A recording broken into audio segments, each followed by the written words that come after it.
Spider-Man is usually remembered as the hero who swings through New York with jokes in his mouth and guilt in his heart. He is bright, fast, nervous, funny, unlucky, and somehow still kind. He saves people from burning buildings, catches thieves before they vanish down alleys, worries about rent, disappoints people he loves, and gets back up, because one lesson never leaves him alone. With great power comes great responsibility. That sentence is the spine of the character. It is also the reason his darkest versions hurt so much. The Dark Spider-Man is not frightening only because he wears black, kills, mutates, becomes a zombie, or loses his way. The Dark Spider-Man is frightening because the original idea is so gentle. The darkness works because it bends something that was supposed to protect people. That is why the multiverse of Spider-Man is such strange territory. Some alternate Spider people are joyful, funny, heroic, or wonderfully weird. Some are animals, robots, punk rebels, teenage girls with drumsticks, futuristic geneticists, or lonely old men who have spent too many years carrying the same guilt. But hidden among them are versions where the spider bite does not create a neighborhood hero. It creates a curse. It creates a killer. It creates a man so tired that the jokes die in his throat. It creates a monster wearing Peter Parker's shape. The darker versions of Spider-Man ask what happens if one part of the classic formula changes. What if Uncle Ben's death makes Peter cruel instead of compassionate? What if the symbiote is never rejected? What if responsibility becomes control? What if a clone has Peter's memories but none of his stability? What if the spider does not choose a good kid, but someone already broken? Before walking into those darker worlds, it helps to remember why the normal Spider-Man is not simple sunshine. Peter Parker's main story already begins in trauma. He is a teenage orphan raised by Aunt May and Uncle Ben. He is bitten by a radioactive or genetically altered spider, gains power, uses it selfishly at first, and fails to stop a criminal who later kills Ben. That failure becomes the wound he spends the rest of his life trying to answer. In the usual version, guilt becomes service. Peter learns that power without responsibility destroys lives. He becomes Spider-Man not because the world is easy, but because he knows what happens when he turns away. So darkness has always been close to him. Spider-Man lives beside poverty, grief, illness, broken relationships, public hatred, and enemies who often attack his personal life rather than merely his body. Norman Osborn kills Gwen Stacy in one of the most famous tragedies in superhero comics. The symbiote brings temptation and bodily violation. The Clone Saga tears at Peter's identity. Kraven buries him alive. Dr. Octopus steals his body. Aunt May is almost always fragile enough to make victory feel temporary. Even when Spider-Man is funny, he is funny under pressure. His jokes are not proof that nothing hurts. They are one way he keeps pain from owning the room. The darkest Spider-Men push that pressure past the usual limit. They are not all villains. Some are still heroes, or broken heroes, or heroes from worlds so ugly that mercy has become harder to recognize. Spider-Man Noir is dark because his world is violent, corrupt, and soaked in Depression-era crime. Spider-Man from Reign is dark because he is old, widowed, ashamed, and trapped in a fascist future version of New York. Superior Spider-Man is dark because the hero's body is occupied by one of his greatest enemies. Zombie Spider-Man is dark because Peter's mind survives after his hunger turns him into a cannibalistic nightmare.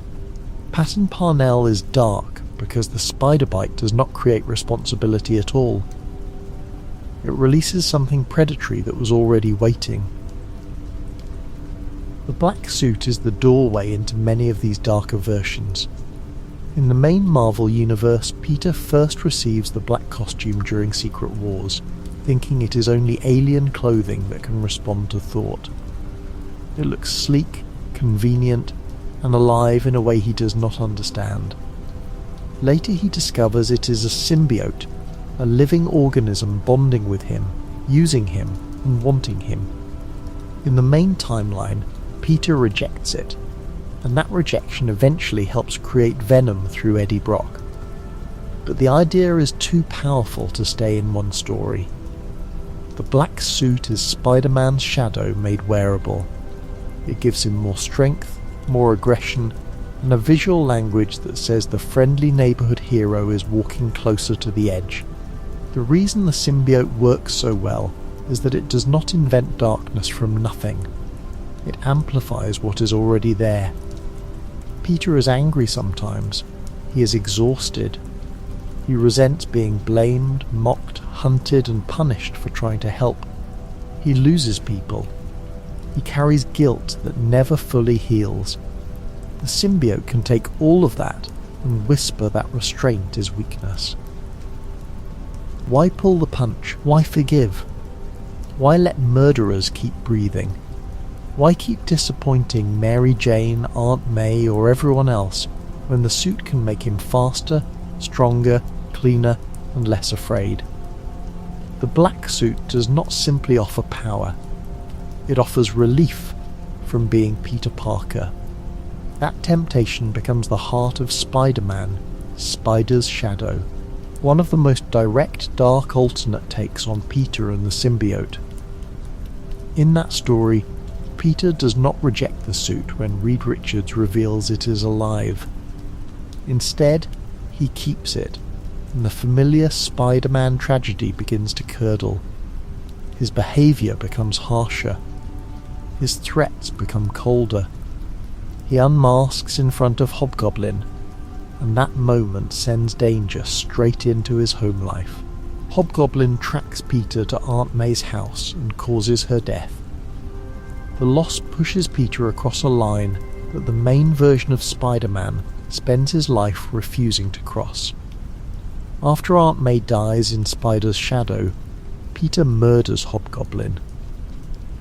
From there, the story becomes a study of revenge, pretending to be responsibility. Peter convinces himself that killing criminals is simply the next honest step. He goes after the Kingpin. He tears through enemies who once would have been captured, mocked or webbed to a lamppost. The familiar Spider-Man intelligence remains, but the mercy has been poisoned.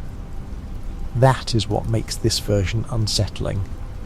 He is not a random monster wearing Spider-Man's costume. He is Peter Parker after grief has been given teeth and permission. Spider's shadow understands one of the most frightening possibilities in Spider-Man lore. Peter does not need to become evil because he stops caring. He can become evil because he cares too much and lets pain write the rules. The death of Aunt May does not make him indifferent. It makes him certain. Certainty is the danger. When Peter decides that he alone has the right to end criminals permanently, the old lesson collapses. Great power stops being responsibility and becomes judgment. The symbiote helps him make that change because it tells him that the body can keep moving even when the soul is breaking. The Sinister Six that forms against him in Spider's shadow is unusual because the villains suddenly become part of the story's moral resistance. Kraven, Electro, Rhino, Mysterio, Eddie Brock, and even a reluctant J. Jonah Jameson are forced into the role of stopping a Spider-Man who has become more dangerous than the criminals he hunts. That reversal is chilling. In normal Spider-Man stories, the villains test his responsibility. Here, the villains expose its absence. When the hero's code falls, even enemies can look frightened by what has replaced it. The ending of Spider's Shadow does not simply say that Peter is bad now and the symbiote is bad forever. It goes somewhere more complicated. The symbiote eventually finds another form of purpose through Reed Richards and other hosts, while Peter has to face what he did. That ambiguity matters. The darkest Spider-Man stories are strongest when they do not flatten everything into one lesson. The symbiote is dangerous, but Peter's anger is real. Peter is corrupted, but the grief that opens the door is understandable. The story is dark because it knows how close justice can stand to revenge when someone has been hurt badly enough. Another symbiote nightmare appears in What If. Spider-Man had rejected the spider, connected to the era of the other. In the main story, Peter dies and returns with more spider-like powers, accepting a mystical or biological spider destiny. In the What If version, he rejects that path, leaving his body vulnerable. The Venom symbiote, sensing the opening, abandons McGargan and returns to Peter. What emerges is poison, a monstrous fusion of Peter's empty body and the symbiote's need. This is one of the darkest ideas because it separates Peter's moral self from the physical symbol. The body of Spider-Man can still move, but the person who made it heroic is no longer steering. Poison is frightening because it turns Spider-Man into a hollow romance of possession.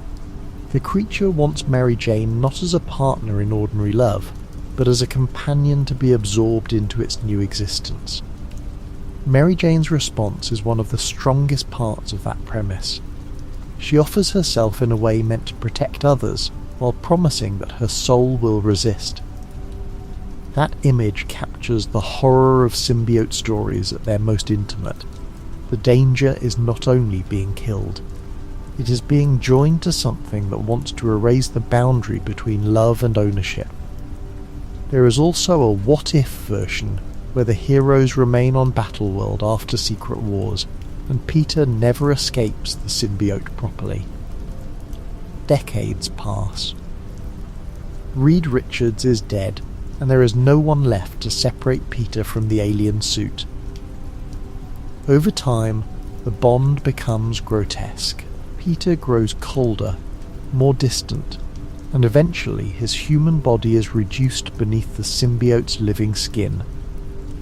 The image of Spider-Man as a skeleton wrapped in black alien life is one of those quiet horror ideas that lingers. It turns the famous black costume into a long, slow burial. That Battleworld version is dark in a different way from Spider's Shadow. There is no sudden revenge spree. No single moment of murder defines the fall. Instead, there is erosion. Peter adapts because he has to. The suit becomes normal. Then normal becomes permanent. Then permanence becomes a kind of death that can still stand and speak. This version asks whether survival without separation is really survival. Peter may remain present in some form, but the line between man and suit has been worn away until the hero feels like an exhibit from a future where rescue never came. Superior Spider-Man is another major dark version, even though it belongs to the main continuity rather than a simple alternate universe. At the end of Amazing Spider-Man #700, Dr. Octopus swaps minds with Peter Parker. Peter dies in Otto's failing body, while Otto lives inside Peter's healthy body, with Peter's memories pressing against him. Otto decides to become a better Spider-Man than Peter ever was. On the surface, he does heroic work. He fights crime, saves people, improves technology, builds spider-bots, and tries to run Peter's life with efficiency. But the whole premise is a violation. Spider-Man's body is moving, smiling, dating, fighting, and making choices, while Peter Parker is trapped as a fading ghost inside his own mind. What makes Superior Spider-Man dark is that Otto is not useless as Spider-Man. In some ways, he is frighteningly effective. He organises patrols, uses surveillance, treats crime like a system to be optimised, and refuses to waste time on Peter's messy improvisation. For a while, the public sees results. The Avengers struggle to prove anything is wrong. New York sees a Spider-Man who seems sharper, more forceful, more successful. The horror is that effectiveness can hide moral rot. Otto's Spider-Man is a hero as a control project. He wants to be superior, and that word is the warning. Responsibility has become ego wearing Peter's face. The massacre incident reveals the difference clearly. Otto executes a dangerous criminal to prevent further murders. From his point of view, it is practical. From Peter's moral world, it is a disaster. Spider-Man's refusal to kill is not just sentiment. It is one of the guardrails that keeps pain from becoming authority. Otto sees criminals as problems to be solved. Peter sees them as people to be stopped, sometimes pitied, sometimes hated, but not simply erased. Superior Spider-Man keeps asking an uncomfortable question. If a harsher Spider-Man reduces crime, is he better? The answer becomes no, because the cost is the soul of the mantle. Otto's relationship with Peter's life makes the darkness more intimate. He moves through Peter's friendships, romantic connections, memories and responsibilities while misunderstanding the emotional fabric that holds them together. He tries to manage Mary Jane, Aunt May, Anna Maria Marconi, Horizon Labs, Parker Industries, and the superhero community as if life is another laboratory system. Yet Peter's memories affect him. Uncle Ben's lesson reaches Otto in a distorted but real way. That is why Superior Spider-Man is not merely a possession story. It is also a strange redemption story for Otto, who learns too late that being Spider-Man requires more than brilliance. Superior Venom pushes that darkness even further. Otto, already inhabiting Peter's body, bonds with the Venom symbiote. That combination is almost absurdly dangerous. Dr. Octopus's arrogance, Peter Parker's body, Spider-Man's reputation, and the symbiote's aggression all layered together. Superior Venom dispatches criminals with a savagery that alarms other heroes. The story feels like a warning about stacking corruptions.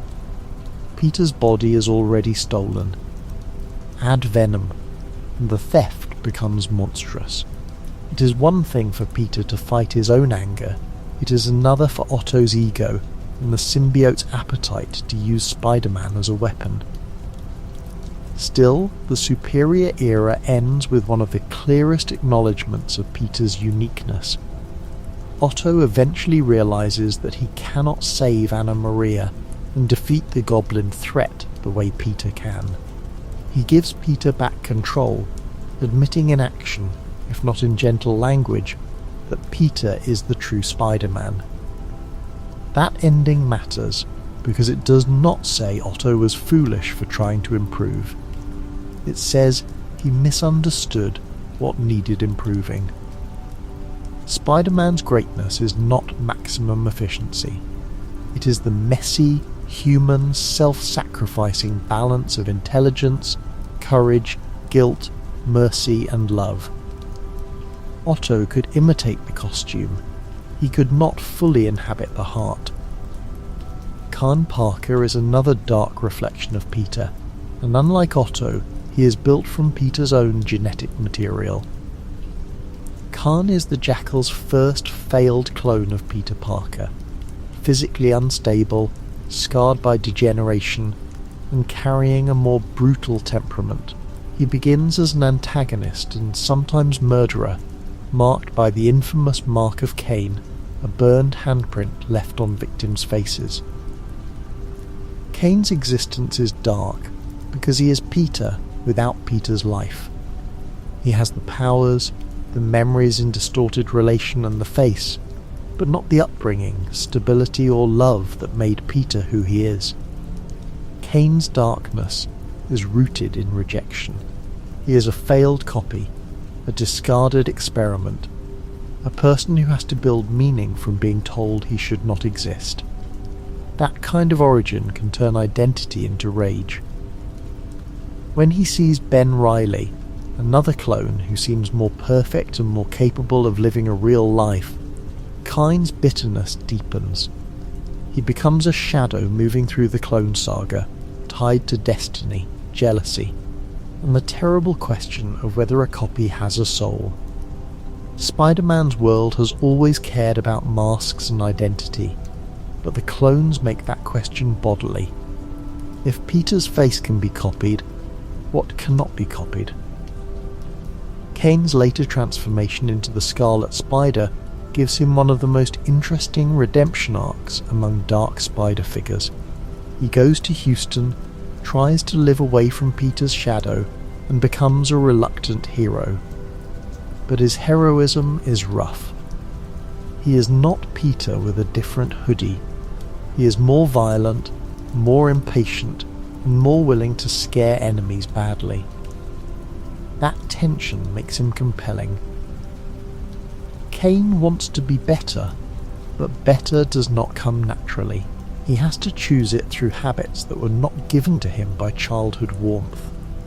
He is proof that a dark Spider-Man can still crawl toward light, even if the crawl is ugly.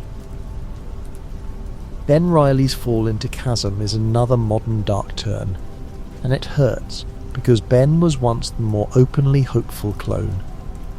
As the Scarlet Spider, and later as Spider-Man, Ben often represented the chance that a clone could be a full person with his own soul.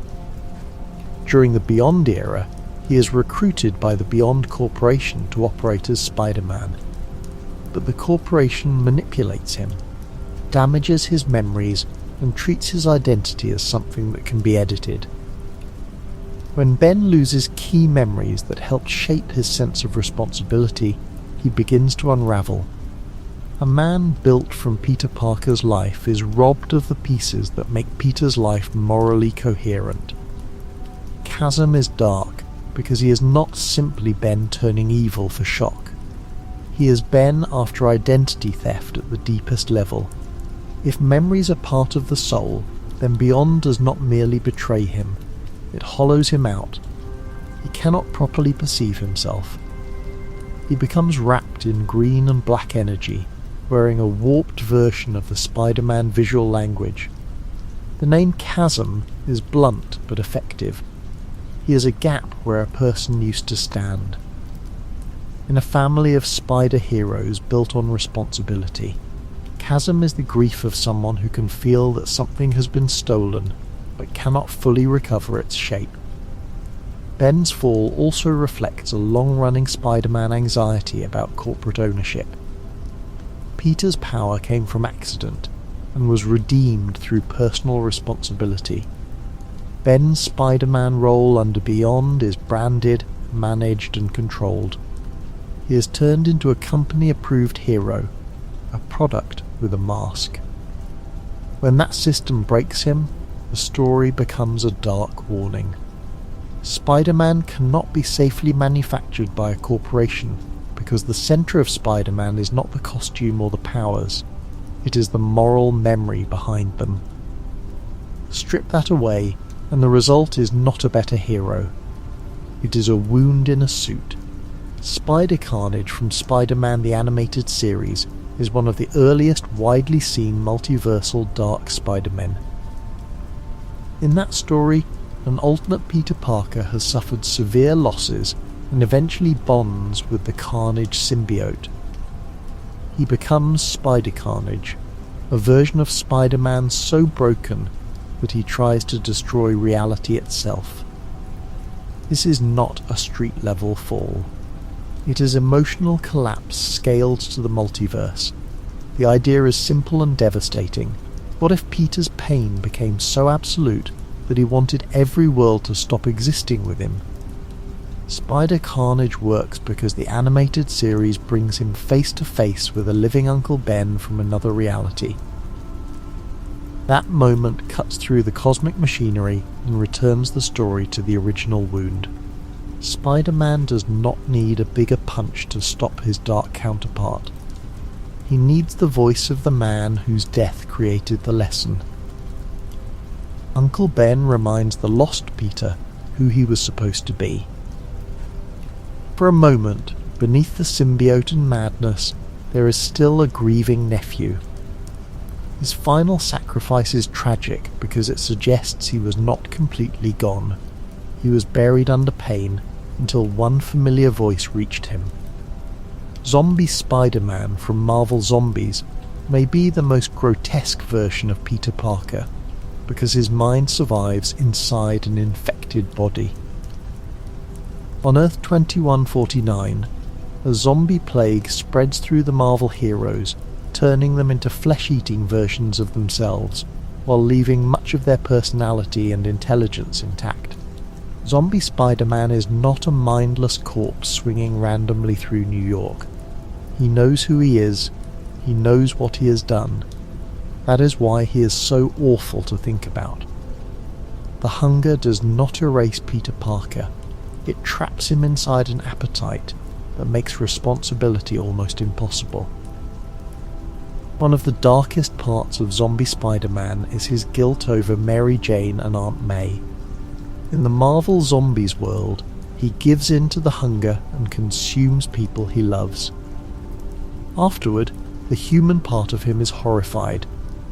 That horror is what separates him from a standard monster.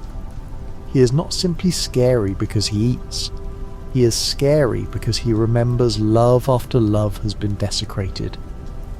Peter's defining trait is guilt, and Marvel Zombies turns that guilt into something nearly unbearable. He is responsible for the very harm he would have died to prevent in any healthy universe. Zombie Spider-Man also keeps making jokes, which makes the darkness sharper rather than lighter. The classic Spider-Man humour is still there, but it comes out of a rotting body in a ruined world. His wit becomes proof that the person has not vanished. In ordinary stories, jokes help Peter survive fear. In Marvel Zombies, jokes become the last trace of a man who cannot stop being hungry. The familiar voice makes the monster worse because the reader can still hear Peter inside it. Later Marvel Zombies stories take infected heroes into cosmic territory, with zombies gaining the power cosmic and devouring entire worlds. Spider-Man is part of that horror, moving from neighbourhood hero to universal predator. It is a complete inversion of the original idea. The normal Spider-Man protects New York because every life in the neighbourhood matters. Zombie Spider-Man helps consume worlds because hunger has replaced responsibility. The scale changes from street corners to galaxies, but the true darkness remains personal. The boy who learned to save others becomes a man who cannot stop feeding on them. Spider-Man Noir is dark in a more grounded, atmospheric way. He comes from Earth 90214, the Marvel Noir universe, a reality inspired by Depression-era crime, pulp fiction, and film noir. This Peter Parker lives in a New York ruled by poverty, corruption, mob power, and a monstrous version of Norman Osborn called the Goblin. Uncle Ben's death, Aunt May's activism, and Peter's exposure to crime shape him into a harsher kind of Spider-Man. His powers come through a mystical spider rather than the familiar radioactive accident, giving his origin the feeling of curse and omen. Noir Peter's costume says a great deal about him. He wears black, goggles, practical clothing, and in many depictions carries firearms. Unlike the mainstream Peter, he can be willing to use lethal force, or at least stand much closer to it. This does not make him an evil Spider-Man, but it makes him a darker answer to the same problem. His New York is less colourful and more desperate. The villains are often mobsters, cannibals, corrupt industrialists and criminals shaped by the Great Depression's brutality. In that world, Peter's familiar quips are replaced by hard edges, suspicion, and the knowledge that justice may not arrive through ordinary routes. The darkness of Spider-Man Noir is not only visual style, it is social. His world is full of hunger, exploitation, political anger, and ordinary people crushed by systems that do not care whether they live. Aunt May's activism matters because it gives his story a moral language beyond revenge. Noir Peter is angry, but he is not only angry for himself. He sees workers, immigrants, the poor, and the powerless trapped beneath men who profit from misery. That makes him a darker Spider-Man, but also one tied to the earliest roots of the character as a defender of people bullied by power. Spider-Man Noir's tragedy in Spider-Geddon, where he is killed by the Inheritors before later returning through the strange logic of comics and the web of life, adds to his haunted quality. He is a Spider-Man who feels as if he belongs to a world of rain-slick alleys and last stands. Even when he survives across stories, he carries the texture of someone who expects death to come out of the dark with a gun, a knife, or something worse. His darkness is not corruption so much as environment. The spider bite made him a hero, but the world made him noir. Spider-Man Reign gives us an older Peter Parker on Earth 70237, decades into the future. New York has become an authoritarian city sealed and controlled by Mayor Waters and the Rain. Superheroes and supervillains are outlawed as threats. Peter is old, retired, lonely, and haunted by the death of Mary Jane. This version is dark because time itself has beaten him down. He is not a monster. He is a man who has survived so much that survival no longer feels like victory. The city he once protected has become safe in the way a prison can be safe. Quiet, because freedom has been crushed. Reign is often compared to The Dark Knight Returns, but its Spider-Man darkness feels different from Batman's. Batman aging into grimness almost feels natural, because Batman's world already expects old wounds and hard returns. Spider-Man aging into that same territory hurts, because Peter's youth, motion, humour, and nervous energy are such core parts of him. Reign asks what remains when the friendly neighbourhood hero becomes an old man living with hallucinations and regret. The answer is responsibility, but responsibility has to be dug out from under decades of grief. The most infamous part of Reign is the revelation connected to Mary Jane's death, where Peter's radioactive body is implicated in causing her cancer. It is one of the most controversial ideas in Spider-Man history because it turns intimacy itself into poison. Whether one finds it powerful, grotesque, or excessive, it is undeniably dark.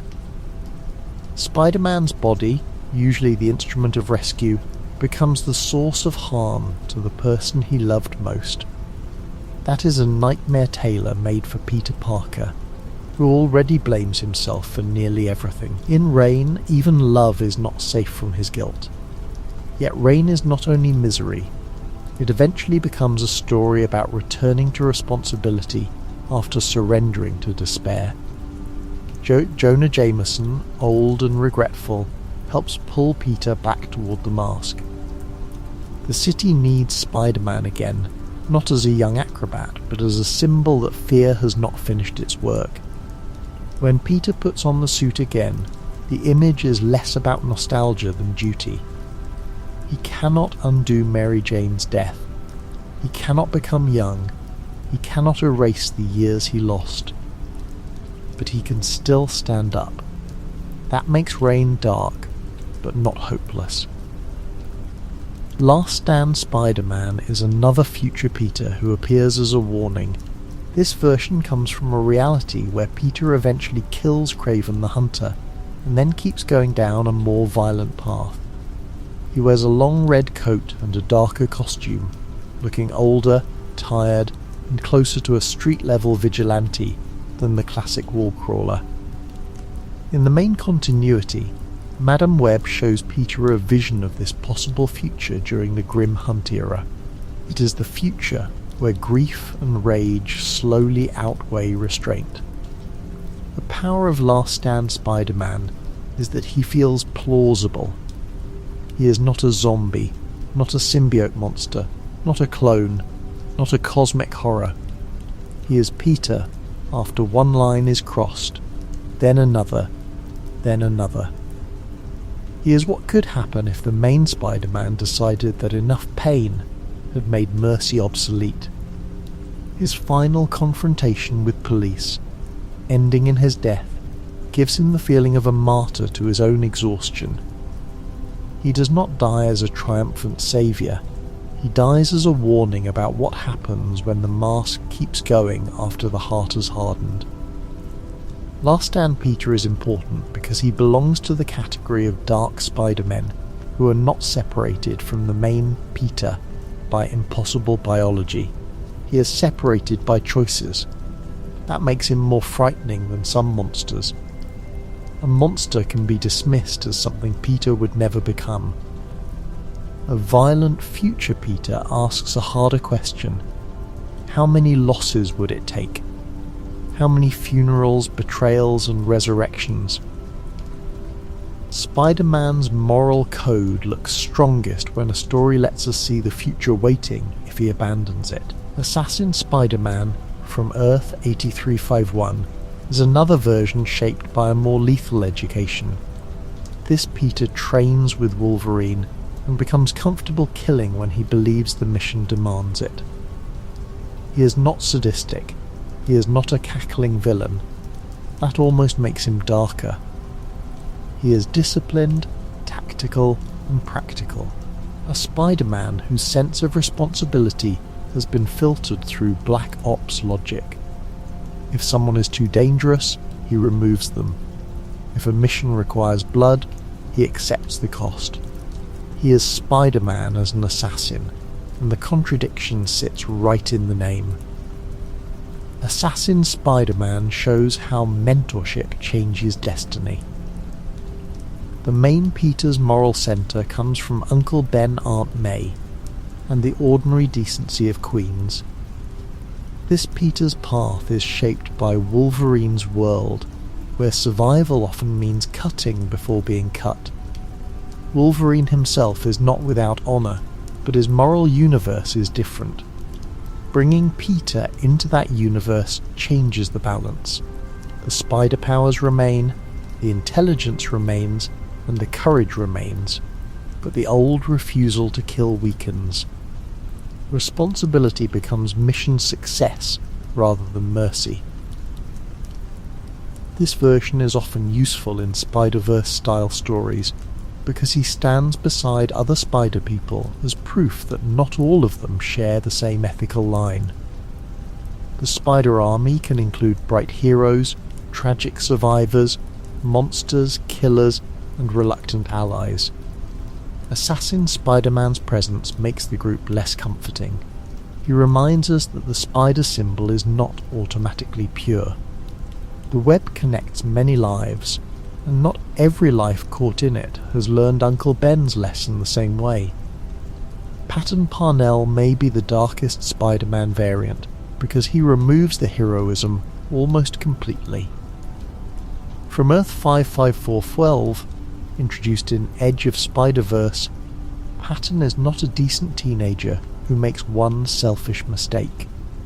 He is disturbed from the beginning, living with an abusive uncle, experimenting on animals, spying on his neighbour Sarah Jane, and showing a lack of empathy that makes the spider bite feel less like destiny and more like a horror trigger. When he is bitten by a red spider at Alcorp, the transformation does not create Spider-Man. It reveals a predator. Patton's story is body horror. He develops spider-like behaviour, traps people in webs as food, and eventually mutates into a monstrous spider creature. The familiar elements are deliberately warped. Peter Parker's crush on Mary Jane becomes Patton's frightening fixation on Sarah Jane. The spider bite that once turned a lonely kid into a hero becomes the start of predatory metamorphosis. The neighbourhood is not saved by a friendly wall crawler. It is stalked by something that crawls for the wrong reasons. What makes Patton so upsetting is that there is no comforting moral lesson underneath him. Uncle Ben's famous sentence has no place to land. Patton does not become irresponsible because he misuses power after getting it.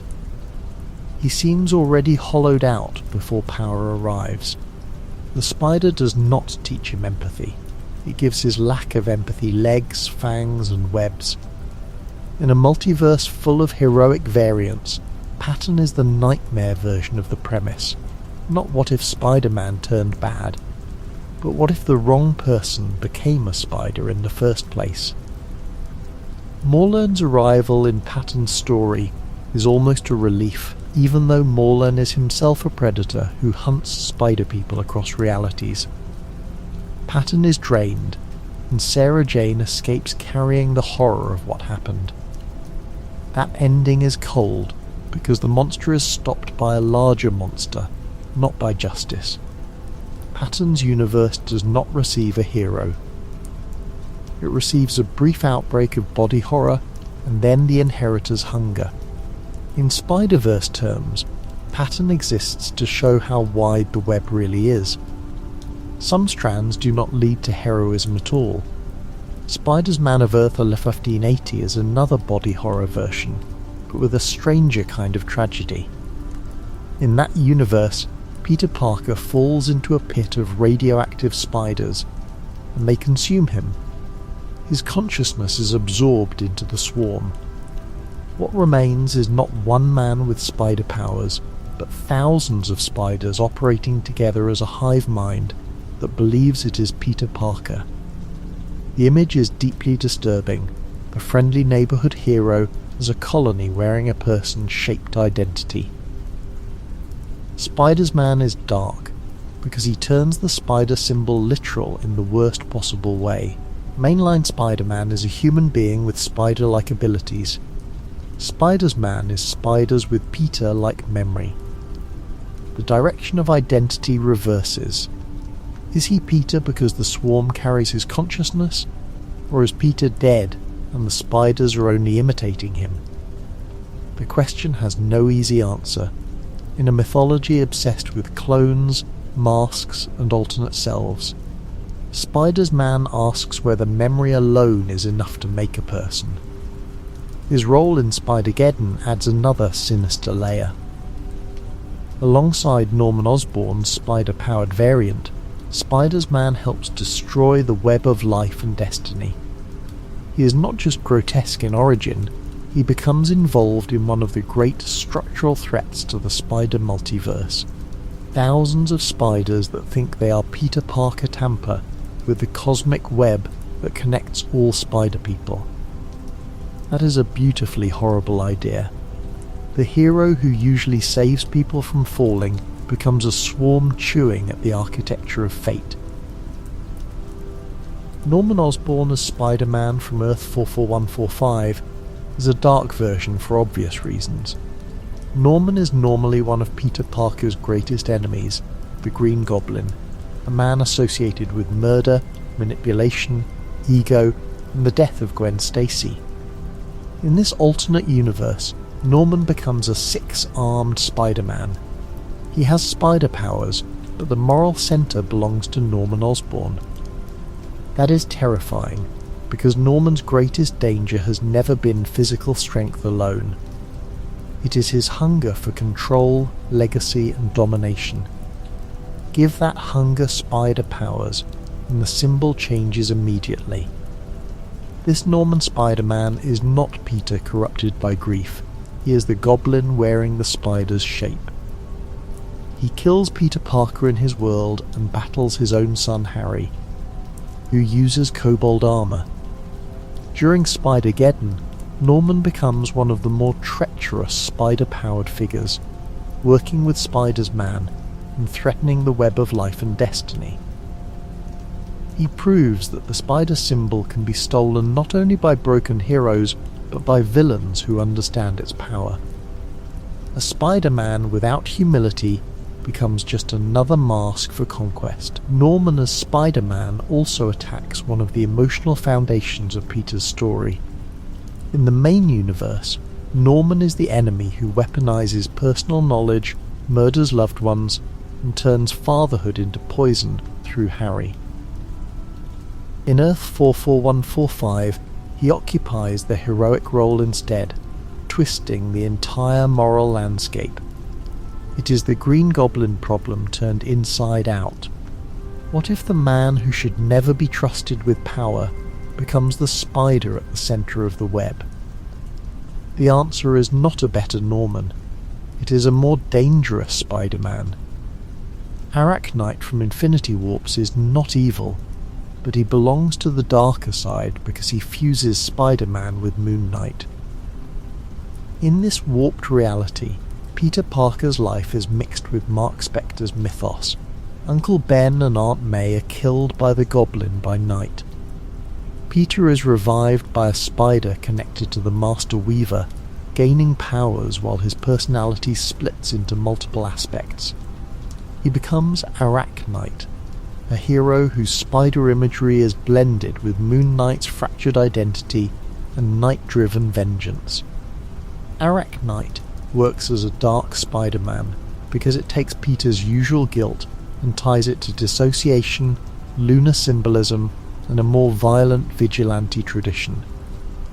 Spider-Man and Moon Knight both operate at night, but they carry very different emotional weather.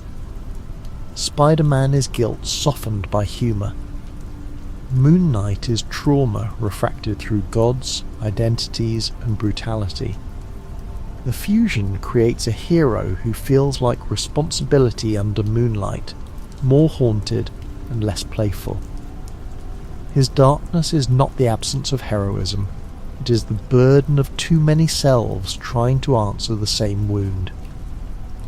Spider-Man 2099, Miguel O'Hara, is not one of the darkest Spider-Men in the sense of being evil, but his world is one of the darkest major Spider-Man futures. Miguel lives in Nueva York in 2099, where megacorporations like Alchemax dominate society. He is a brilliant geneticist whose attempt to free himself from corporate control leads to his Gnar being rewritten with spider genetic material. Unlike Peter, Miguel does not begin as a poor kid learning humility after a selfish mistake. He begins as a man inside a corrupt future system, forced to see how much suffering he once ignored. Miguel's powers are sharper and more predatory than Peter's in several ways. He has talons, fangs, organic webbing, enhanced vision, and a costume designed for gliding. His world is cyberpunk, corporate, violent, and spiritually exhausted. That makes him darker by environment. He becomes Spider-Man not in a neighbourhood full of familiar faces, but in a future where ordinary people live under company power and law enforcement can feel like another corporate weapon. Miguel's heroism grows as he realises the system that raised him is monstrous. He is Spider-Man as rebellion against the future. The film version of Miguel in Across the Spider-Verse adds another dark layer. He leads the Spider Society and becomes obsessed with canon events, believing that certain tragedies must occur to preserve the multiverse. This Miguel is not evil, but he is frightening because he turns pain into doctrine. He sees the spider myth from above as a structure that must be maintained, even if individual people suffer. Miles Morales resists that logic, because Spider-Man's heart has always been about trying anyway. Miguel's darkness comes from believing he has seen too much to allow hope to improvise. That interpretation makes Miguel a different kind of dark Spider-Man, not a killer, not a monster, not a symbiote victim, but a protector who becomes authoritarian through fear of collapse. He is convinced that saving the multiverse requires obedience to tragedy. The sadness is that his fear comes from loss. He tried to live in another universe, lost a family and watched reality break. His harshness is not random cruelty, it is trauma turned into policy. In that sense, he is closer to a Spider-Man version of a tragic general, someone who thinks the web can only survive if no one pulls too hard on the threads. Miles G. Morales, the Prowler of Earth-42 from the Spider-Verse films, is not technically Spider-Man, but he is one of the darkest spider-adjacent mirrors because he shows what Miles Morales might become in a world without the spider bite. On Earth-42, the spider that should have bitten him is taken to another universe. That world loses its Spider-Man, and Miles grows into the Prowler under different circumstances. The visual reversal is striking. Instead of the bright black and red Spider-Man suit that symbolises Miles finding his own heroism, he wears the predatory mask of the Prowler, tied to survival, family, and a harder New York. Miles G matters because he shows that destiny can be stolen by accident. Miles Morales' Spider-Man is a story of a kid learning to rise after tragedy. Miles G is what happens when the same intelligence, pain and family loyalty grow in a world without that heroic opening. He is not automatically a monster, and the story has not finished revealing him, but his presence is dark because it confronts Miles with a life that could have been his. The spider bite did not make Miles good from nothing, but it gave his goodness a path. Earth-42 asks what shape that goodness takes when the path is missing. The Insomniac version of Peter Parker becomes especially dark in Marvel's Spider-Man 2 when he bonds with the symbiote. This Peter is already older than many adaptations, carrying the death of Aunt May, years of responsibility, financial strain, and the pressure of mentoring Miles while trying to save Harry Osborn. When the symbiote attaches to him, it does what the symbiote always does best.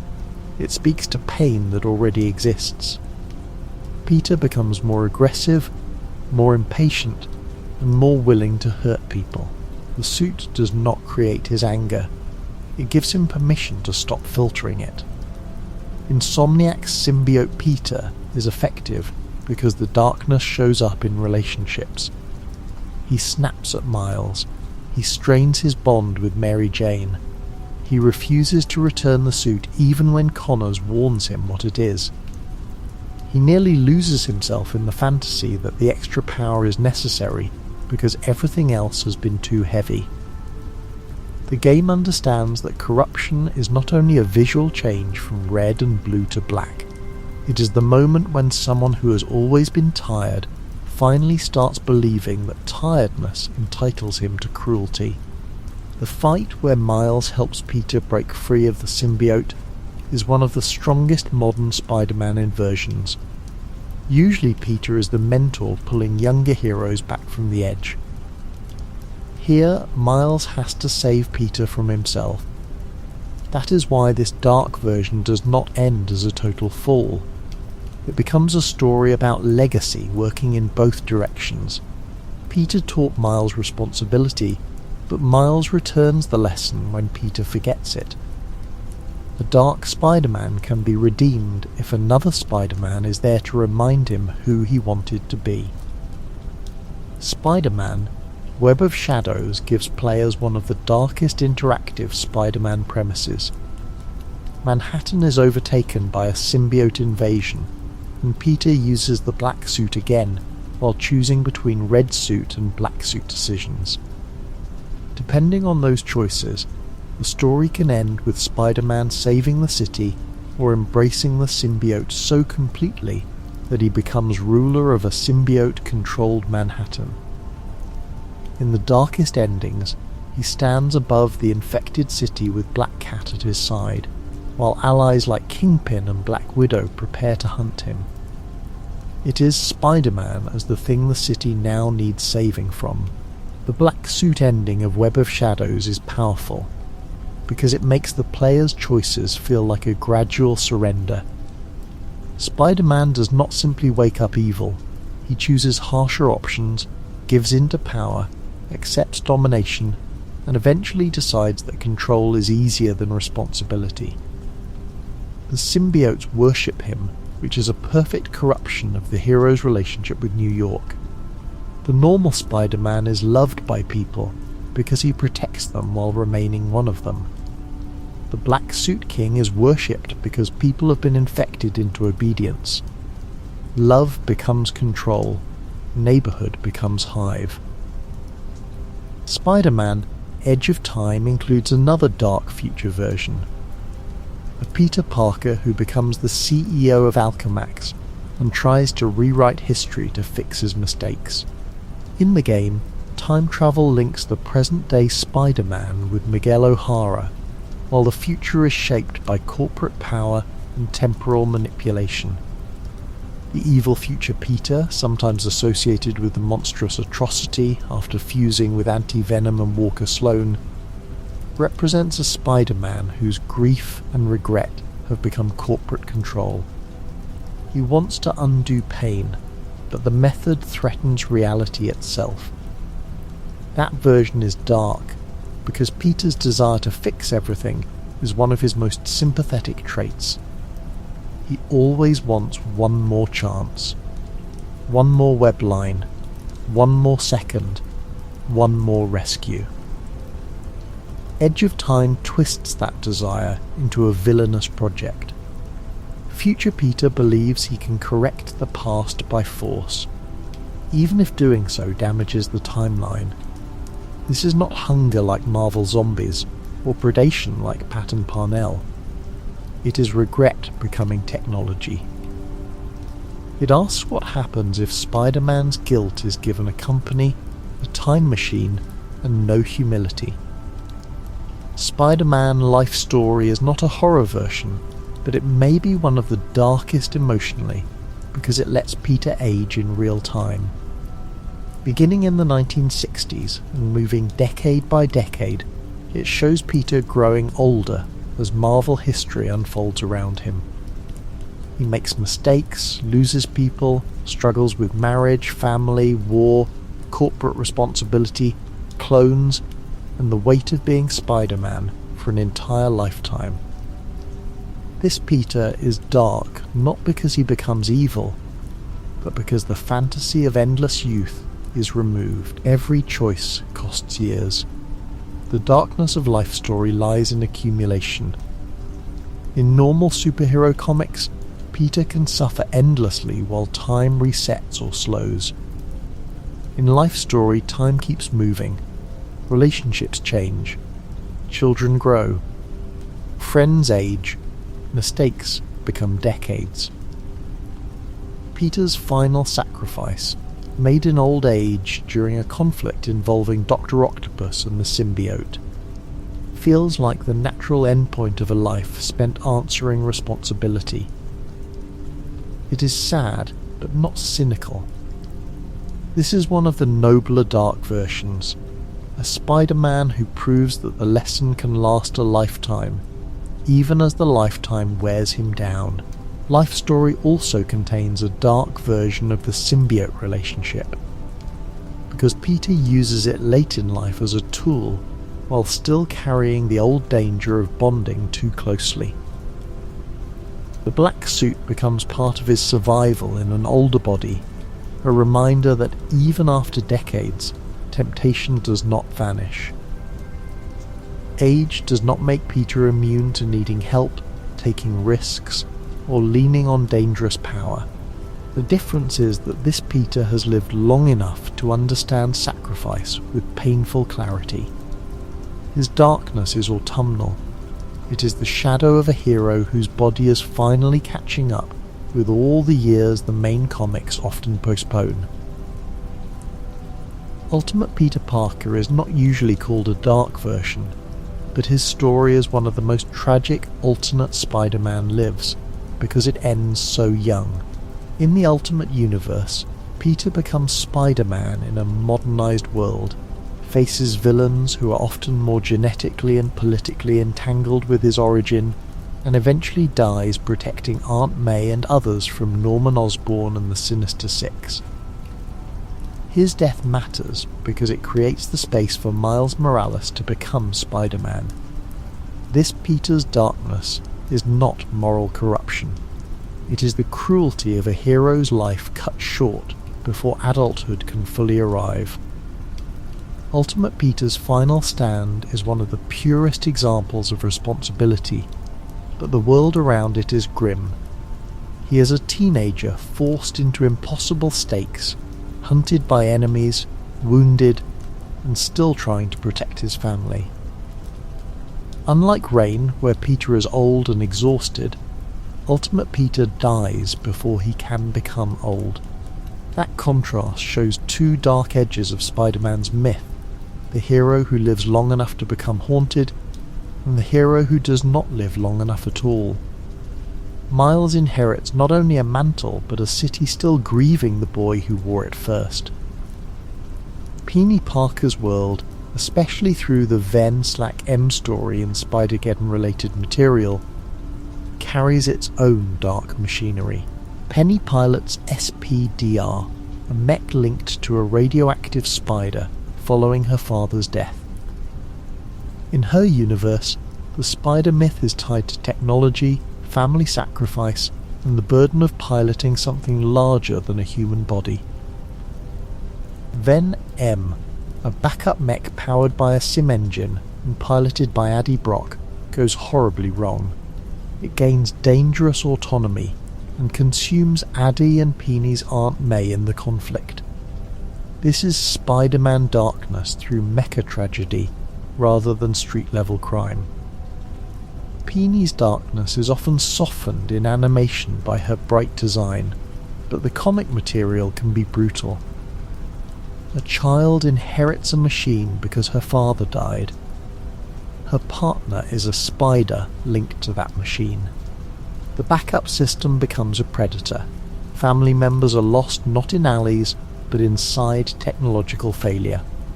It is the same Spider-Man pattern translated into a different genre. Power comes with a cost, and the cost arrives through the people closest to the hero. SBDR asks what responsibility looks like when the suit is not cloth, but a cockpit.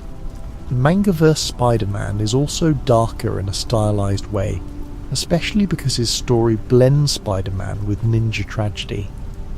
In that reality, Peter Parker's background is tied to the Spider Clan, and Venom is connected to him through family rather than simply being a rival photographer or alien suit enemy.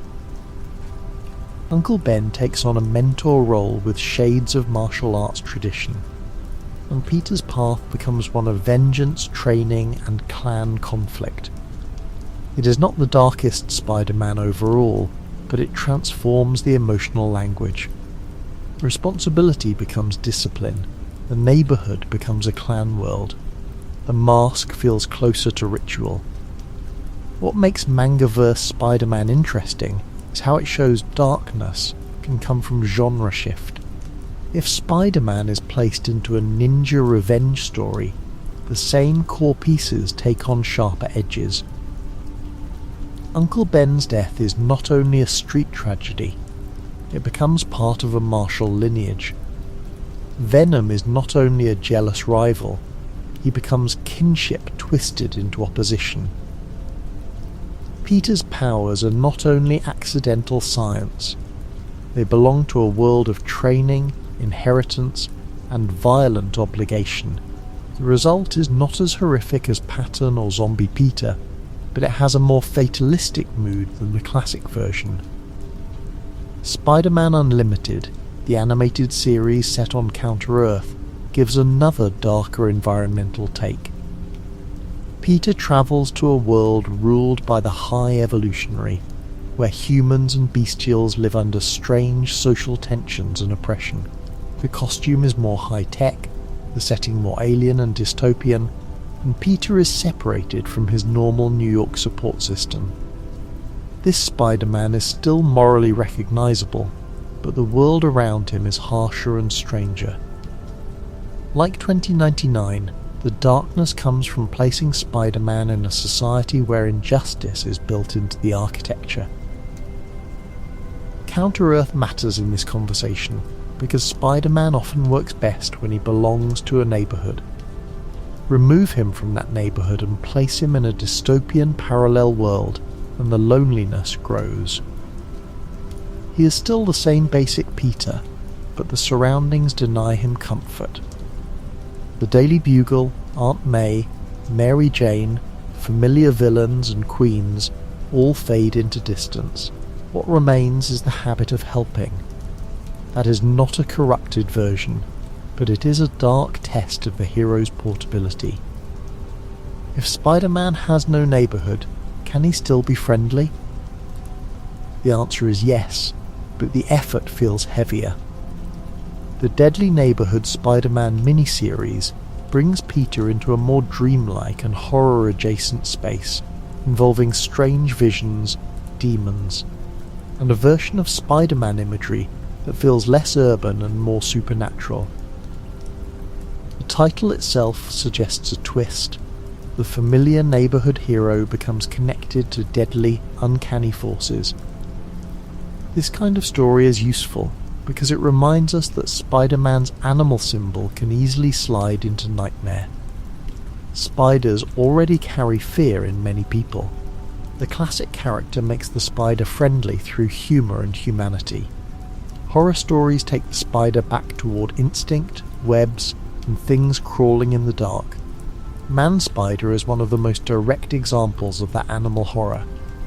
Across comics and animated adaptations, Peter sometimes mutates into a more monstrous spider-like form, often with extra limbs, fangs, or a loss of human control.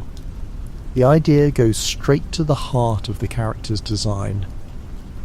Spider-Man is supposed to be a man with spider powers, not a spider wearing a man's memories. When the balance tips, the body becomes the enemy. The mask no longer hides identity, the body itself betrays it.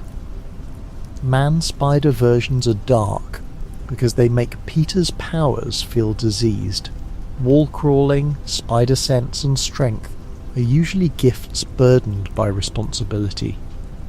Mutation stories ask whether the gift is still changing him, whether the bite ever really ended, whether the spider is still rewriting the man. They also force his friends to love someone who may not recognize them.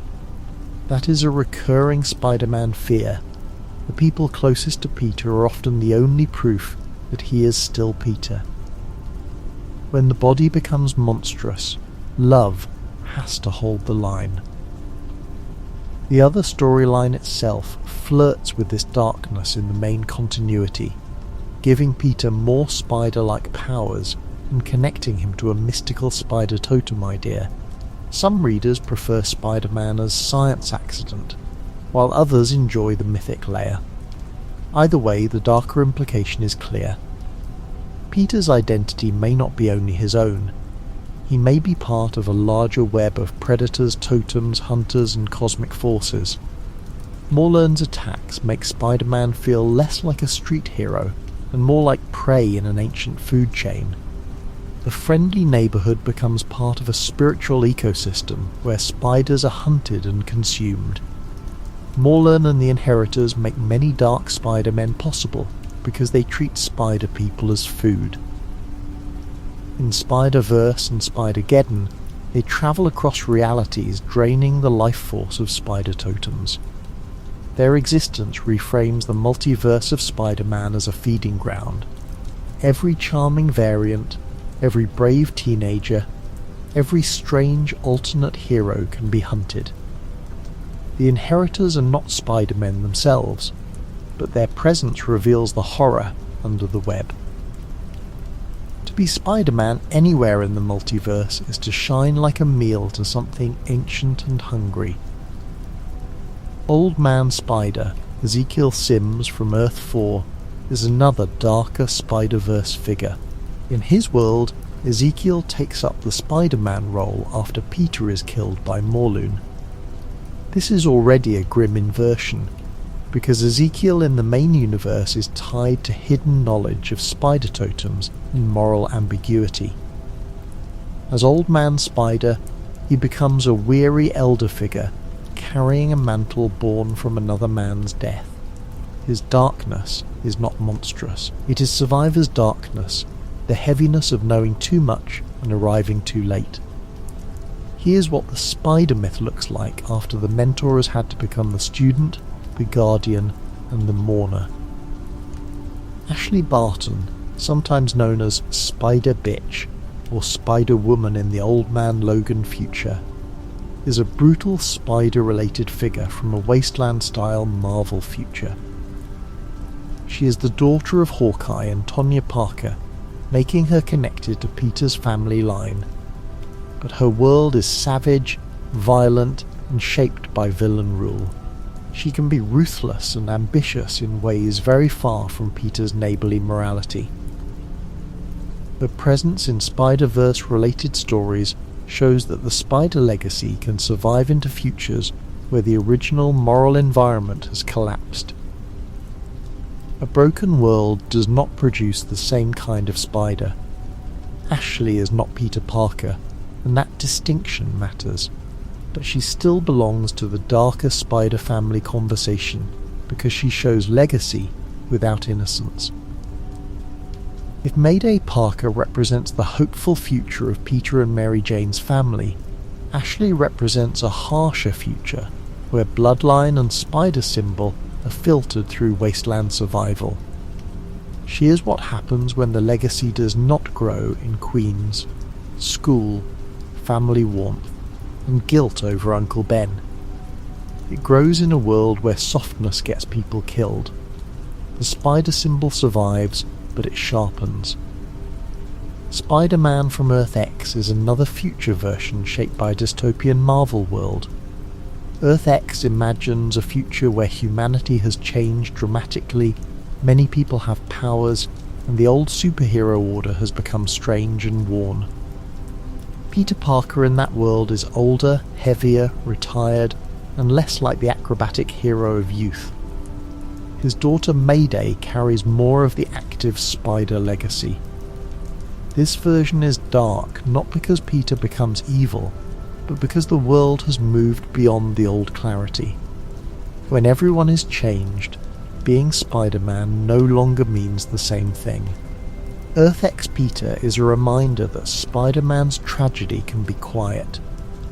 He does not need to become a monster to become dark. Sometimes darkness is aging out of the role, watching the world mutate around you, and realizing that the identity that once defined you has become history. That kind of darkness is gentler than Marvel Zombies or Patton Parnell, but it still cuts. Peter Parker has always feared failing the people he loves. Futures where he survives but cannot remain Spider-Man ask whether survival itself can feel like a kind of failure. There are also Venomverse and Poisonverse variations, where Spider-Man and symbiote identity blur across realities. Some alternate Peter Parkers reunite with symbiotes and join larger wars against the Poisons, beings that assimilate hosts and symbiotes into something colder. These stories can become crowded, but the underlying fear is clear. The symbiote bond already threatens the boundary between self and other. The Poisons take that threat further, turning union into consumption of identity. For Spider-Man, whose identity is already split between Peter and the Mask, that kind of assimilation hits a sensitive nerve. The darkest symbiote Spider-Men all share the same basic wound. They offer escape from Peter Parker's exhaustion. Whether through Spider's shadow, poison, web of shadows, superior venom, or Battleworld's long-bonded Peter, the symbiote says he can stop being alone. It can be strength, companionship, armour, weapon, and emotional anaesthetic. But the cost is always boundary. Peter's heroism depends on boundaries, the line between justice and revenge, help and control, mask and self, love and possession. Symbiote darkness dissolves those lines and calls the result freedom. Kravinoff-related dark versions also reveal something important. Kraven the Hunter's Last Hunt is not a Dark Spider-Man variant exactly, but it creates one of the most haunting images of Spider-Man's identity being stolen. Kraven defeats Peter, buries him alive, wears a version of the black suit, and operates as Spider-Man to prove he is superior. This is not Peter becoming dark, but the Spider-Man image becoming dark through another man's obsession. Kraven's imitation is grim, silent, and violent. It shows that the costume can be worn without the moral voice that makes it Spider-Man. That matters because several Dark Spider-Men are really stories about the mantle being occupied incorrectly. Otto in Superior Spider-Man, Kraven during Last Hunt, Norman as a six-armed Spider-Man, and Ben under Beyond's corporate influence all show different versions of the same fear. The mask can be separated from the person. The public may not know immediately. The body can move, the webs can swing, criminals can be stopped, and still something essential can be missing. Spider-Man is not a job description. It is a conscience under pressure. The Scarlet Spider identities complicate that further. Ben Reilly and Kane both show that even someone with Peter's genetic material cannot simply become Peter. Ben often tries to live up to the better parts. Kane begins in the darkness and fights his way toward them. Their stories are darker because they expose how much of Spider-Man is not biology. The spider powers matter. The Parker Dina matters in clone stories. But the real difference is lived experience. Peter's soul is not in the cells alone. It is in Aunt May's kitchen, Uncle Ben's death, Mary Jane's trust, the city, the mistakes, the guilt, and the daily decision to help again. That is why clones can become some of Spider-Man's darkest mirrors. A clone has proof of origin, but not always proof of self. Ben's repeated suffering comes from being treated as copy, replacement, experiment, or tool. Kine's violence grows from being the failed version, the discarded first attempt. Chasm emerges when memory and identity are damaged enough that the self becomes a whole. Clone darkness is existential rather than purely violent. It asks what happens when a person has a face, memories and powers that point to someone else's life, but still has to wake up alone inside his own pain. Another dark reflection appears in the idea of corporate Spider-Men. Miguel O'Hara begins inside Alchemax. Ben under Beyond becomes a corporate-backed Spider-Man. Future evil Peter in Edge of Time runs Alchemax. The Spider-Man 2099 world is dominated by megacorporations. These versions turn Spider-Man's old working-class roots inside out. Peter Parker was never supposed to be owned by a company. He was a poor kid using homemade web shooters and guilt to fight for people who might never thank him. Corporate Spider-Man stories ask what happens when that symbol is bought, branded, managed, and turned into a system. The answer is usually dark, because Spider-Man's moral power comes from independence and personal responsibility. A corporation can fund suits, drones, science, publicity, and legal protection, but it cannot manufacture Uncle Ben's lesson. In fact, it often tries to replace that lesson with metrics, control, and public relations. Otto's spider bots, Beyond's management of Ben, and Alchemax's futuristic grip all share the same temptation: make Spider-Man efficient, scalable, and profitable. But Spider-Man's greatest moments are often inefficient. He stops for one person. He ruins his own life to do the right thing. He saves someone who will never improve his numbers. The alternate Peter of the Perfect World, later Ghost Spider of Earth 11638, is not usually framed as one of the darkest Spider-Men, but his setup has a shadow. In that world, Peter is rich, popular, powerful, and has not lost his loved ones in the same way. Uncle Ben lives and pushes him toward greatness. At first glance it sounds like a kinder world, but the story reveals danger in a Peter who has too much and still reaches too far. When he invents portal technology and brings in other heroes, his world becomes another distorted mirror. A Peter without the same losses may avoid some wounds, but he can still be arrogant, reckless, or incomplete. Ghost Spider's later transformation gives him a second chance, making him less a villain than a strange redemptive figure. Still, the perfect world idea belongs in the darker conversation, because it challenges the assumption that saving Uncle Ben automatically produces a better Spider-Man. Pain should not be worshipped, and no one would wish tragedy on Peter. But his moral formation is tied to consequence. A world where nothing hurts him can create its own imbalance. The darkness is not that he lacks suffering, it is that comfort can become another kind of blindness.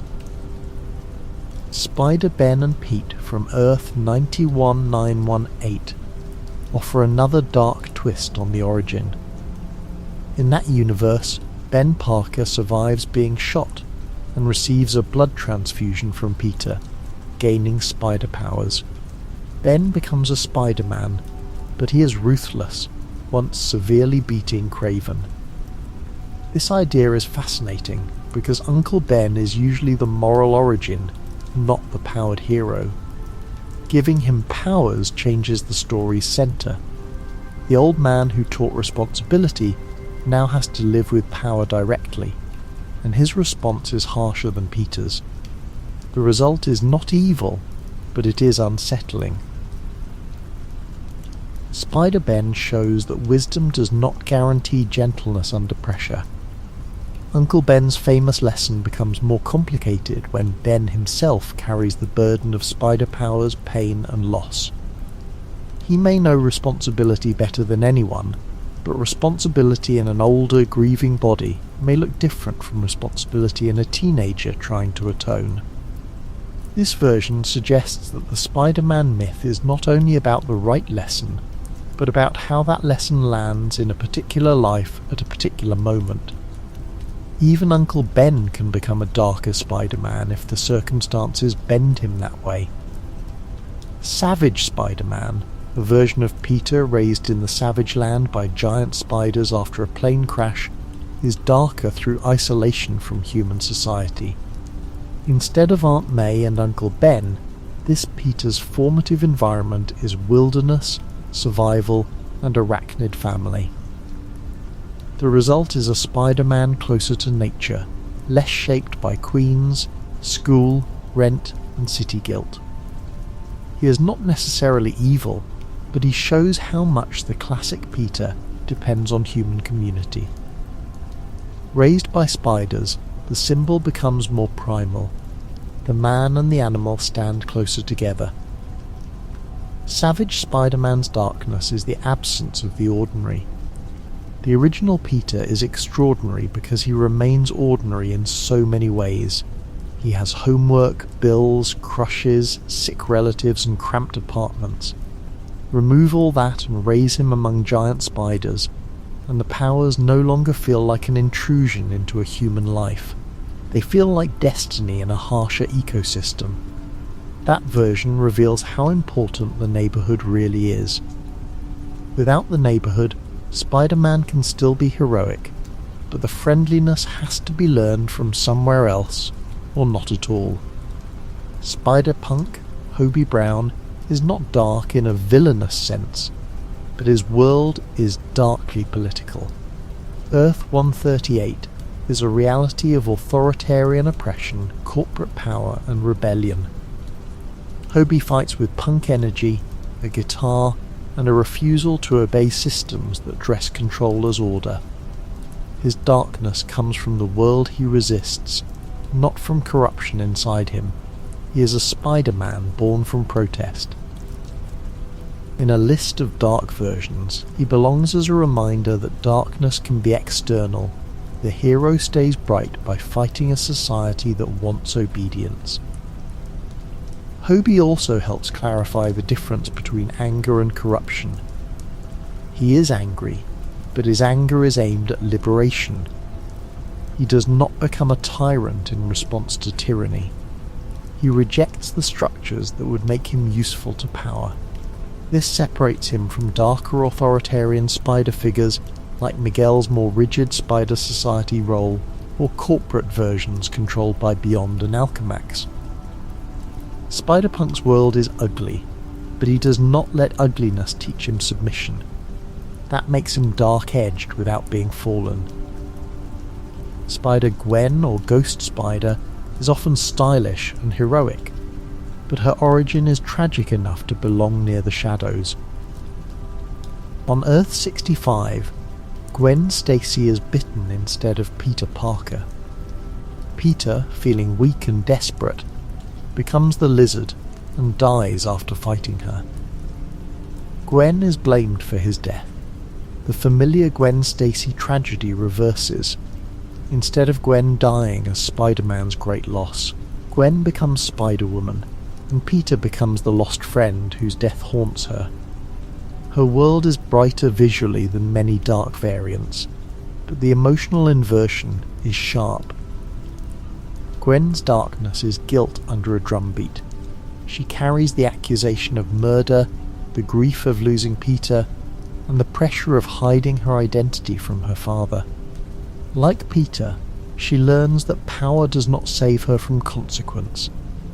Unlike Peter, her origin makes her the survivor of a Peter Parker who wanted power and paid for it. That makes her one of the most emotionally interesting alternate spider heroes. She is not dark because she becomes cruel. She is dark because the myth's classic victim becomes the hero and inherits the guilt.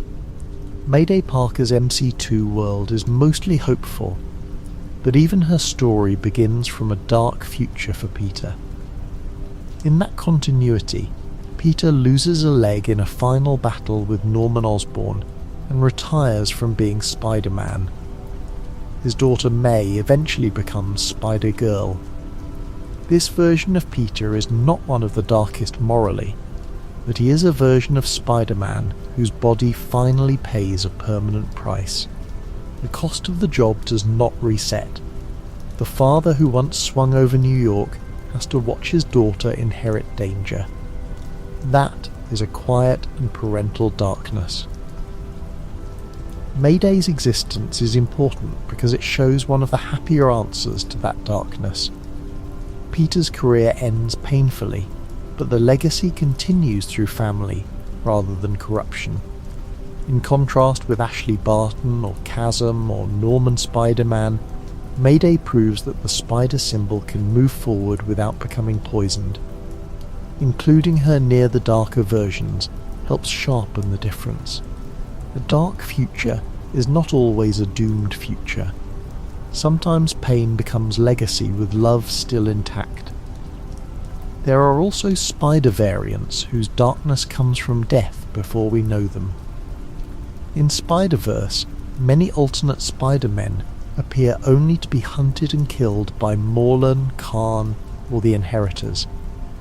Peter Parquois of Earth 311, a Shakespearean Spider-Man, dies early. Other spider people are glimpsed as bodies or brief lives cut down. This kind of darkness is structural. The multiverse is full of potential heroes, but Spider-Verse turns them into prey. The story says that every charming variation is mortal. A universe can invent its Spider-Man and lose him in a few pages. That is one reason Spider-Verse is not only a celebration of variance, it is also a mass tragedy. The colourful parade of spider people hides a body count. The inheritors feed on uniqueness. They do not care whether a Spider-Man is funny, young, old, noir, cosmic, animated or beloved. They care that he is part of the web. The darkest implication is that being chosen by the spider makes a person visible to forces that want to eat the meaning out of them. Heroism becomes a beacon, and beacons attract predators. Ruins may be the bleakest possible answer to Spider-Man's origin, because it removes the miracle entirely.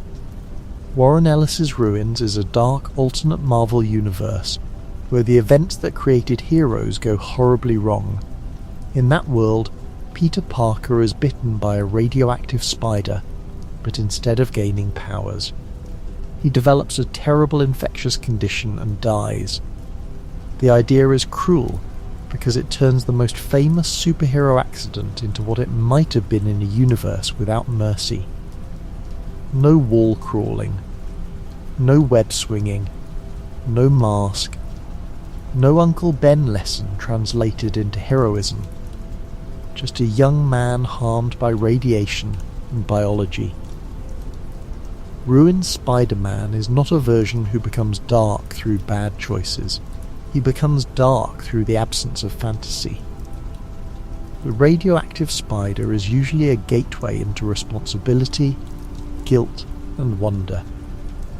Ruins says that a radioactive spider would not bless a teenager. It would poison him. That makes this one of the most disturbing Spider-Man variants precisely because it barely becomes Spider-Man at all. The heroic story is aborted before it can form. The spider bite, the sacred starting point of the myth, becomes meaningless suffering. This kind of darkness is different from symbiote corruption or multiverse horror. It is anti-origin darkness. Most alternate Spider-Men ask what kind of hero Peter becomes after the bite. Ruins asks what happens if the bite is only a bite. The answer is grim, because it makes the main universe feel impossibly lucky. The classic Peter Parker's life is tragic, but his tragedy gives him purpose. Ruins Peter receives no such bargain. He is a reminder that superhero origins often sit 1 inch away from body horror. In one universe, a spider creates a saviour. In another, it creates a corpse and an infection. The spider from Earth 15, seen in Exiles, is another brutally dark version. This Peter Parker bonds with the Carnage symbiote and becomes a psychopathic killer. Before being pulled into multiversal events, he is on death row in his home reality. He later becomes part of Weapon X, the more ruthless counterpart to the Exiles team. This is not Peter gently tempted by the black suit or struggling with anger under pressure. This is Spider-Man fused with one of Marvel's most violent symbiote legacies and allowed to become a murderer. The Earth 15 spider is frightening because he combines familiar Peter Parker traits with the wrong moral centre. Spider-Man's agility, intelligence, and improvisation are dangerous enough when used for good. Joined with Carnage's savagery and a killer's mind, they become nightmare tools. The spider is one of the clearest examples of the spider symbol as horror. He is not trying to save a city, avenge a loved one, or preserve a timeline. He is a predator who happens to wear a version of Spider-Man's shape. His presence in Exiles also shows how alternate worlds can produce versions too dangerous for their own realities.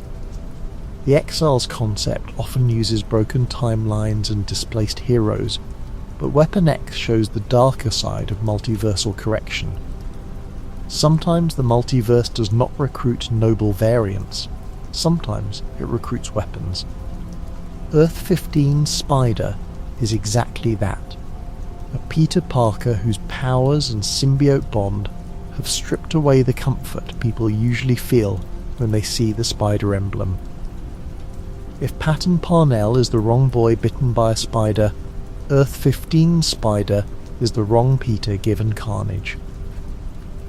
Another grim Exiles-related possibility is the Earth 218 Peter Parker, a child abused by his Uncle Ben and locked away in a cellar. This version is disturbing because it corrupts the most sacred relationship in Spider-Man's origin. Uncle Ben is supposed to be the moral voice, the man whose love and death shape Peter into a hero. In this world, Ben becomes a source of terror. The story involves a spider-like creature, and the suggestion that this abused Peter may be bitten, creating a dark seed for a Spider-Man whose foundation would be pain without the same love. Earth 218 matters because it proves how much the classic origin depends on kindness before tragedy. Uncle Ben's death hurts because Uncle Ben loved Peter. If Uncle Ben is cruel, the lesson changes or disappears. A spider bite in that world would not arrive in the life of a flawed but loved teenager. It would arrive in the life of a child already taught that home is unsafe. That possibility is one of the most quietly horrifying alternate Spider-Man premises. The powers might still come, but the emotional soil beneath them is poisoned. The demon Spider-Man glimpsed in Exiles is another strange minor horror variant. He is not developed like Noir or Superior, but the image itself says enough: a Spider-Man twisted into demonic form, attacking ordinary people before destroying himself. Some multiverse variants are memorable not because their whole lives are explained, but because they flash across the page as evidence that the spider symbol has gone terribly wrong somewhere. Demon Spider-Man is one of those glimpses. He suggests a universe where the friendly neighbourhood idea has been swallowed by something infernal and self-destructive. What if Flash Thompson became Spider-Man? Offers a very different kind of darkness. Flash Thompson is Peter's high school bully, physically brave and emotionally immature in the early stories. In one version, he is bitten by the radioactive spider instead of Peter and becomes Captain Spider. Without Peter's intelligence and web shooters, and without the same moral growth, his heroic career ends brutally when Vulture knocks him out of the sky. He falls because he has power, but not the tools or humility to survive it. That is a dark answer to the question of whether anyone could have been Spider-Man. An even harsher take appears in a related What If, where Flash retains his aggressive bully nature and becomes a criminal called the Spider. Peter, who witnesses the bite, becomes involved in Flash's path by helping him create equipment, hoping to prevent worse harm. But Flash's power bends toward intimidation rather than service. Mary Jane's death in that story adds another layer of guilt and consequence. Here the Spider-Man premise becomes a tragedy about the wrong person receiving the gift and the right person being unable to correct it from the outside. Flash's dark Spider-Man variants are important because they separate power from character. Flash is not evil in all continuities. In the main Marvel universe he grows tremendously, becomes a soldier, Agent Venom, and a hero in his own right. But early Flash with spider powers is dangerous because he has not yet learned compassion. The spider bite does not automatically teach it. In Peter, the bite combines with guilt and Uncle Ben's death to create responsibility.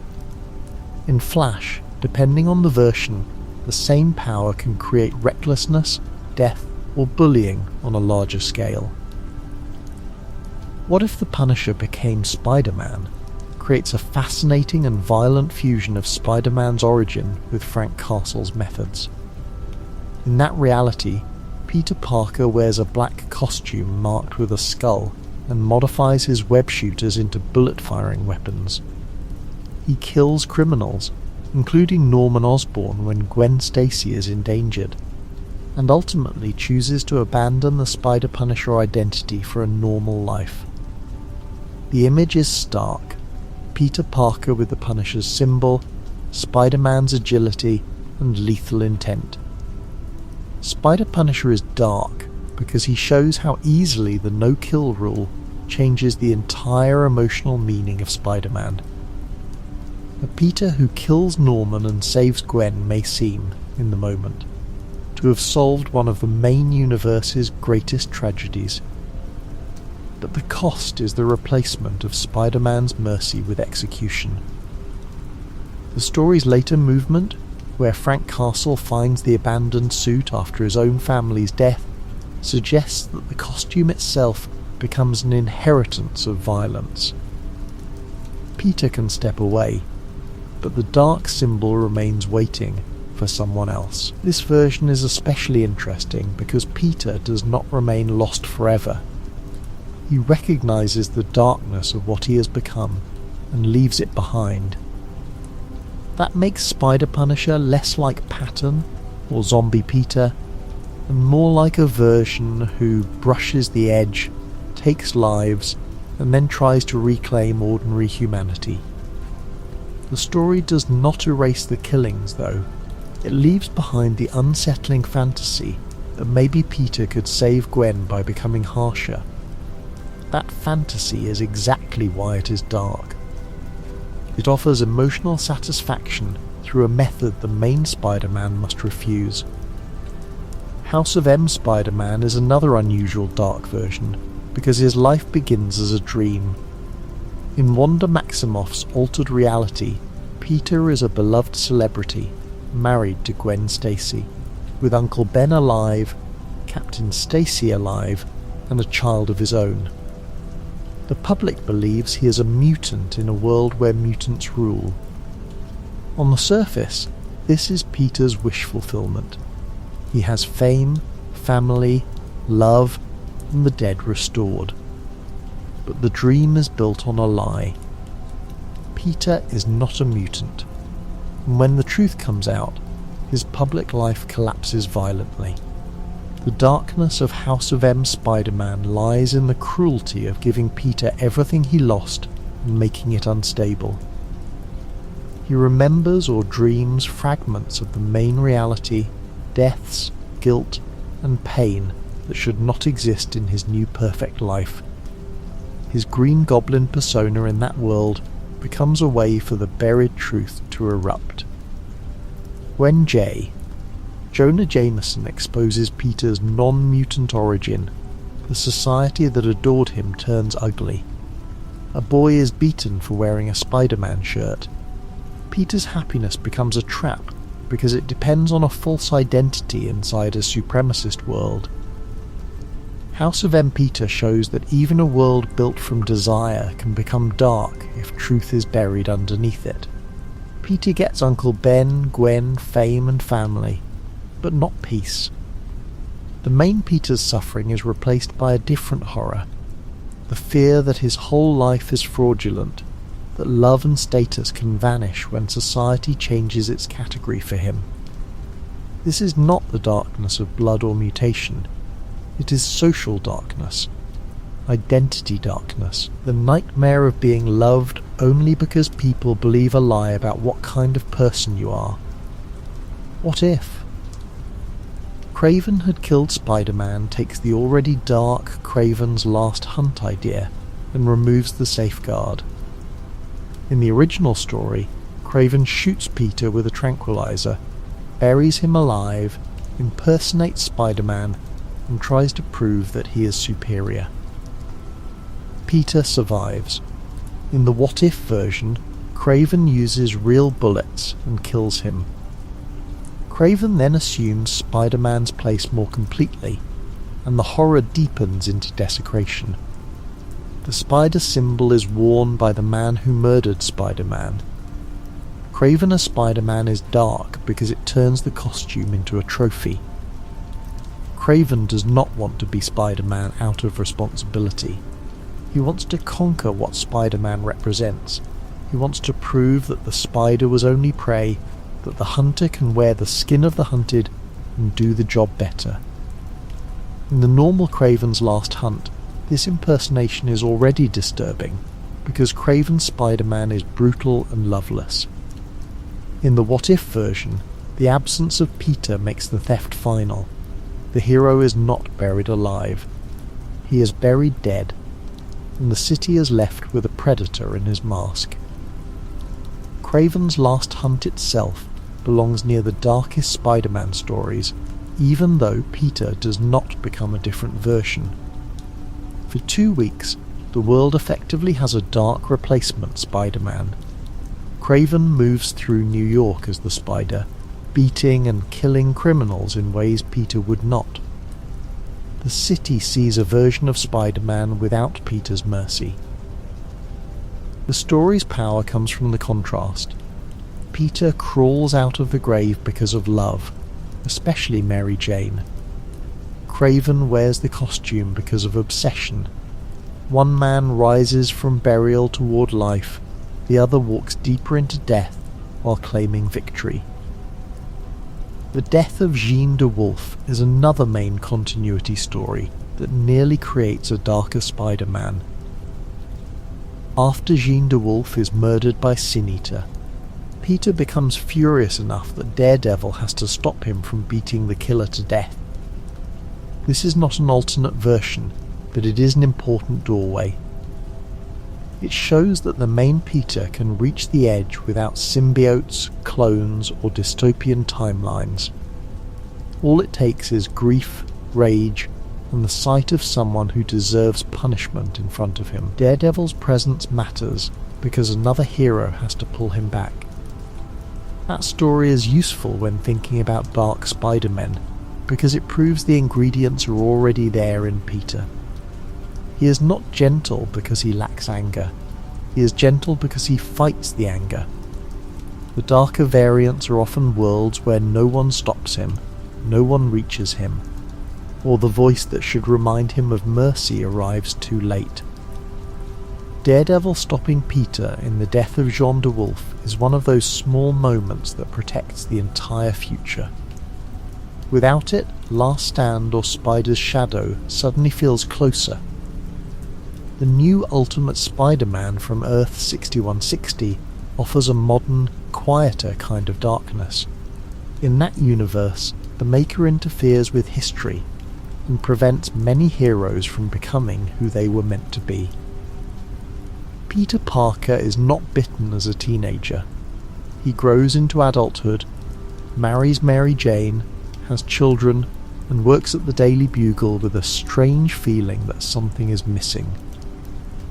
When he learns the truth, he chooses to become Spider-Man later in life. This Peter is not dark because he is evil. He is dark because his destiny was stolen and delayed. Earth 6160 Peter shows a different tragedy. What if Spider-Man arrives too late? He has a family before the bite. He has adult responsibilities before the mask. He has to become a beginner hero while already being a husband and father. That creates a tension the teenage origin does not have. The original Peter's youth makes the lesson explosive and formative. This Peter's adulthood makes it heavy and deliberate. The stolen age of heroes begins trying to repair itself through families, and Peter's spider bite becomes not an accident of fate, but an act of reclamation. That new Ultimate version deserves a place among darker Spider-Man ideas, because the world itself is built on suppression. The Maker's interference creates a reality where heroism was prevented for political control. Peter's spider bite becomes not an accident of fate, but an act of reclamation. The darkness is historical. The world has been robbed of its heroes. and Peter has been robbed of the years when he might have learned to be Spider-Man naturally. Becoming Spider-Man as an adult is hopeful, but it is also haunted by the life that should have been. Dark Ages, another alternate Marvel continuity, imagines a world where a massive electromagnetic event ends modern technology and forces heroes to live in a changed society. Spider-Man appears in that world as part of a more desperate post-technological Marvel landscape. This is not a fallen Spider-Man story, but it places Peter in a darker civilization where the web-slinging hero must adapt to a world without the same infrastructure. For Spider-Man, who often relies on homemade science, city architecture and communication systems, that kind of collapse matters. A darker world can reveal how much Spider-Man's heroism depends on community tools. Web shooters need fluid. Communication helps coordinate rescues. New York's buildings make swinging possible. Hospitals, power grids, and emergency services turn individual rescue into collective survival. In a world like Dark Ages, heroism becomes more local, more fragile, and more communal. Spider-Man cannot simply be the fast-moving city hero in the same way. He has to become part of rebuilding. That is a quieter, dark version, not Peter corrupted, but Peter forced to protect a world that has lost its modern nervous system. The black suit Peter from Spider-Man 3, the Sam Raimi film, also deserves a place, because he brought dark Spider-Man imagery to a huge movie-going public. This version does not become a murderer or monster in the way some comics variants do. Instead, the symbiote makes him arrogant, vengeful, and emotionally cruel. He humiliates Eddie Brock, hurts Mary Jane, lashes out at Harry, and enjoys a false sense of confidence. The film's dance sequence is often mocked, but under the silliness is a real idea. Peter's dark side is not glamorous. Sometimes it is embarrassing, selfish, and mean. Raimi's symbiote Peter is dark because he shows corruption at a human scale. Not every fall begins with slaughter. Sometimes it begins with enjoying the look on someone's face when you hurt them. Sometimes it begins with confusing confidence for maturity. The symbiote makes Peter feel powerful, but also makes him smaller inside. That is a useful contrast to grander versions like Spider's Shadow or Web of Shadows. A dark Spider-Man does not have to rule Manhattan to betray himself. He can do it by becoming cruel to the people who trusted him. Tom Holland's post No Way Home Peter sits at the edge of a potential dark path. Even before any future symbiote material fully arrives, after Doctor Strange's spell, the world forgets Peter Parker. He loses Aunt May, loses his friends' memories of him, and chooses isolation to protect them. This is not a dark version yet, but it is one of the loneliest cinematic positions Peter has ever occupied. He becomes Spider-Man, with almost no personal life left intact. The danger is obvious. A Spider-Man with nothing to lose can become noble, but he can also become vulnerable to anything that offers connection or power. That is why a future symbiote direction around that Peter would feel thematically loaded without needing to treat any unmade story as fact. A lonely Peter is the perfect host for a dark suit, because the suit always arrives as company. It can tell him he does not need people who forgot him. It can tell him pain has made him stronger. It can tell him that being alone is not a wound, but a weapon. Whether any later film uses that path or avoids it, the setup shows how Spider-Man darkness often begins. First, the supports are removed.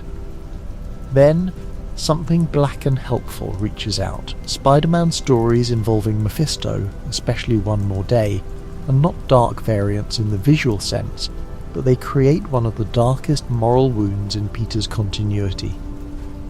Peter and Mary Jane make a deal that erases their marriage from history to save Aunt May. This does not create a black-suited killer or zombie, but it creates a version of Peter's life where love itself has been traded away by cosmic manipulation. The darkness is metaphysical and domestic.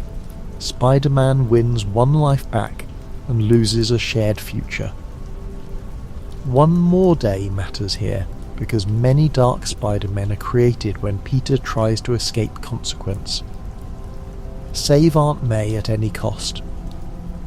Save Gwen by killing Norman. Save the city by controlling it. Save the timeline by enforcing tragedy. Rewrite history through Alchemax. Keep the symbiote because it makes the job easier.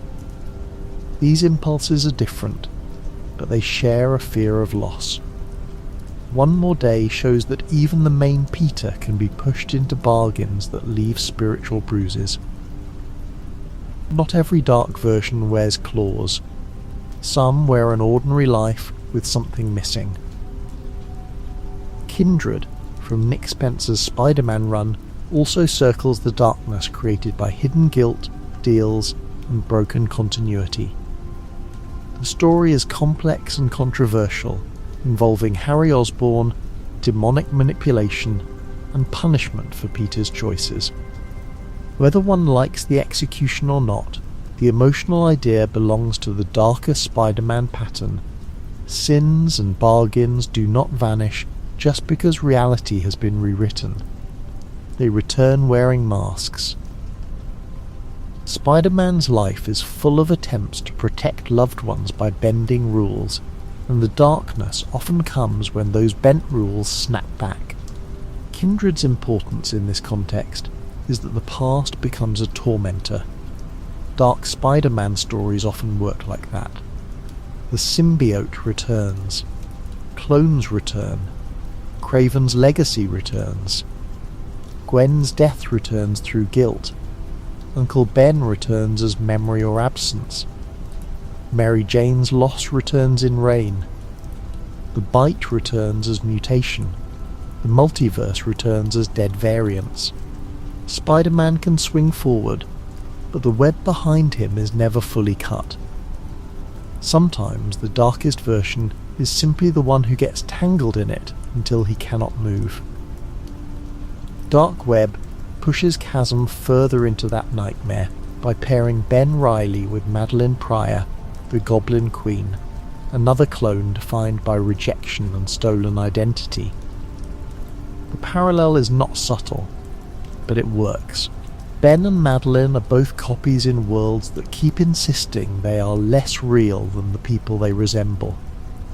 Together they turn pain into an invasion from limbo. New York becomes filled with demonic distortions, possessed objects, and twisted reflections of Spider-Man's life. Chasm does not only attack Peter physically, he tries to drag Peter into a hell shaped by resentment. King Chasm, Ben's later demonic form, is one of the darkest clone evolutions because it turns identity trauma into supernatural monarchy. Ben begins as a man asking for his memories back, asking to be whole.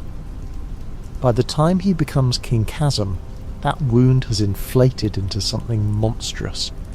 He wants Peter's soul, Peter's life, Peter's wholeness, as if taking enough from the original will finally make the copy complete. That is the tragedy of Chasm. What he wants is understandable in emotional shape, but his method proves how badly the wound has warped him. He does not only want justice, he wants to hollow Peter out the way he feels hollowed out. Hallows Eve, Janine Godby, adds another layer to that darkness because she loves Ben and becomes tied to masks that grant powers. Her transformation makes the Chasm story feel like a broken romance inside a horror carnival. Janine's loyalty is moving and dangerous at once. She sees Ben's pain, stays beside him, and becomes part of the same descent. Dark Spider-Man stories often isolate Peter, but Chasm's darkness spreads through love in another way. Someone who cares about Ben helps him keep moving, even when the direction is wrong. That makes the story sadder than a simple villain turn. Peter carrying Norman Osborn's sins during Zeb Wells' run creates another main continuity Dark Spider-Man, without changing the multiverse. After Norman's goblin sins are transferred to Peter through Kraven's spear, Peter puts on a black suit again and begins hunting with frightening intent. He traps Kraven, surrounds him with vermin clones, and buries him alive with a rifle, echoing Kraven's last hunt in reverse. Then he goes on a rampage against former enemies. This is not the symbiote corrupting him. It is Norman's moral sickness entering Peter's system. That version is disturbing because Norman Osborn is one of the great poisons in Peter's life. Norman killed Gwen Stacy, tormented Peter's loved ones, manipulated legacies, and repeatedly turned fatherhood into cruelty. When Peter carries Norman's sins, the story creates a fusion more psychologically awful than a costume change. It asks what happens if Peter's body and anger are infected by the same inner rot that made the Green Goblin. Spider-Man's rage becomes goblin-shaped. The old enemy is no longer only outside him on a glider. For a brief time, the enemy is in his blood. Earth 21205 gives that idea an even more direct Spider-Verse shape. In that reality, Peter Parker kills the Green Goblin in a rage after Gwen Stacy's death, and then becomes a goblin-like figure himself. It is one of the sharpest little alternate premises, because it does not require a symbiote, a clone lab, or a zombie plague. The classic trauma is enough. Gwen dies, Peter crosses the line, and the enemy's image begins to swallow him. The person who hated Norman Osborn becomes marked by Norman's kind of violence. This Goblin Peter is dark because he shows revenge as infection. Killing Norman may feel like the action Peter should have taken in 1,000 angry fantasies, but the result is not healing. It is transformation into the shape of the thing he hated. Spider-Man and Green Goblin are usually opposites. Responsibility against sadism, guilt against cruelty, the web against the glider. Earth 21205 collapses that distance. It says the line between them can break if Peter lets grief choose the method. Once the Goblin is killed in rage, the Goblin still wins by changing the person who killed him. That version belongs beside Last Stand, Spider's Shadow, and the Norman Sins arc, because all of them revolve around the same danger. Peter's hatred for Norman is justified. His grief for Gwen is justified. His anger after everything Norman has done is justified. But justified pain can still become unjust action.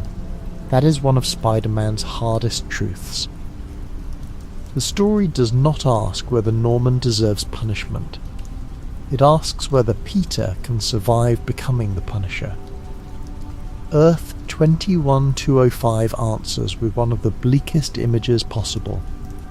Spider-Man not merely defeating the Goblin, but becoming a goblin-shaped warning. The black suit during that arc matters visually because Peter has worn black before under different pressures. The symbiote black suit means alien intimacy and temptation. The cloth black suit after Jean de Wolfe or during darker periods can mean mourning and seriousness. The black suit under Norman's sins becomes something sharper, almost a funeral flag for restraint. Peter is still himself enough for the horror to matter, but the sins twist the way he processes pain. He does not merely want to stop Kraven, he wants Kraven to feel the grave from the inside. This corrupted by sins Peter is one of the most important modern examples, because it proves Spider-Man's dark side does not need an alternate timeline. Even the central Peter can be briefly made into something frightening when the wrong moral substance enters the wound. The aftermath also matters, because Chasm later helps Peter regain control, which creates a strange reversal. One dark spider figure helps pull another back. The web of pain is not only a trap. Sometimes one broken person recognizes the shape of another's corruption and interrupts it. 8 Deaths of Spider-Man adds a newer mystical pressure to Peter's body and role. In that storyline, Doctor Doom gives Spider-Man magical armour and charges him with facing the scions of Cyttorak, with the armour allowing him to die and return a limited number of times. The premise is not a dark Spider-Man in the usual alternate costume sense, but it is dark because it turns Peter's body into a resource that can be spent. Spider-Man has always risked death. Here death becomes counted, structured, and built into the mission. That idea is grimly perfect for Peter Parker, because he is already someone who gives too much of himself. He misses dates, loses jobs, breaks promises, and risks his life because someone needs help. 8 Deaths literalizes that self-sacrifice into a number. How many times can Spider-Man die before the cost stops feeling heroic and starts feeling like exploitation? The mystical armour may bring him back, but resurrection does not make death painless or morally simple. A hero who can be killed repeatedly is still being killed. The story places a new kind of darkness around the old habit of getting back up. The Cyttorak connection also matters because Spider-Man is usually a science and street hero, even when the Spider Totem mythology gets involved. Bringing him into a magical war associated with a force like Cyttorak pushes him into territory where his jokes and agility cannot fully control the rules. He is not facing a mugger, a goblin, or a lab accident. He is facing supernatural violence with a body being used as the battlefield.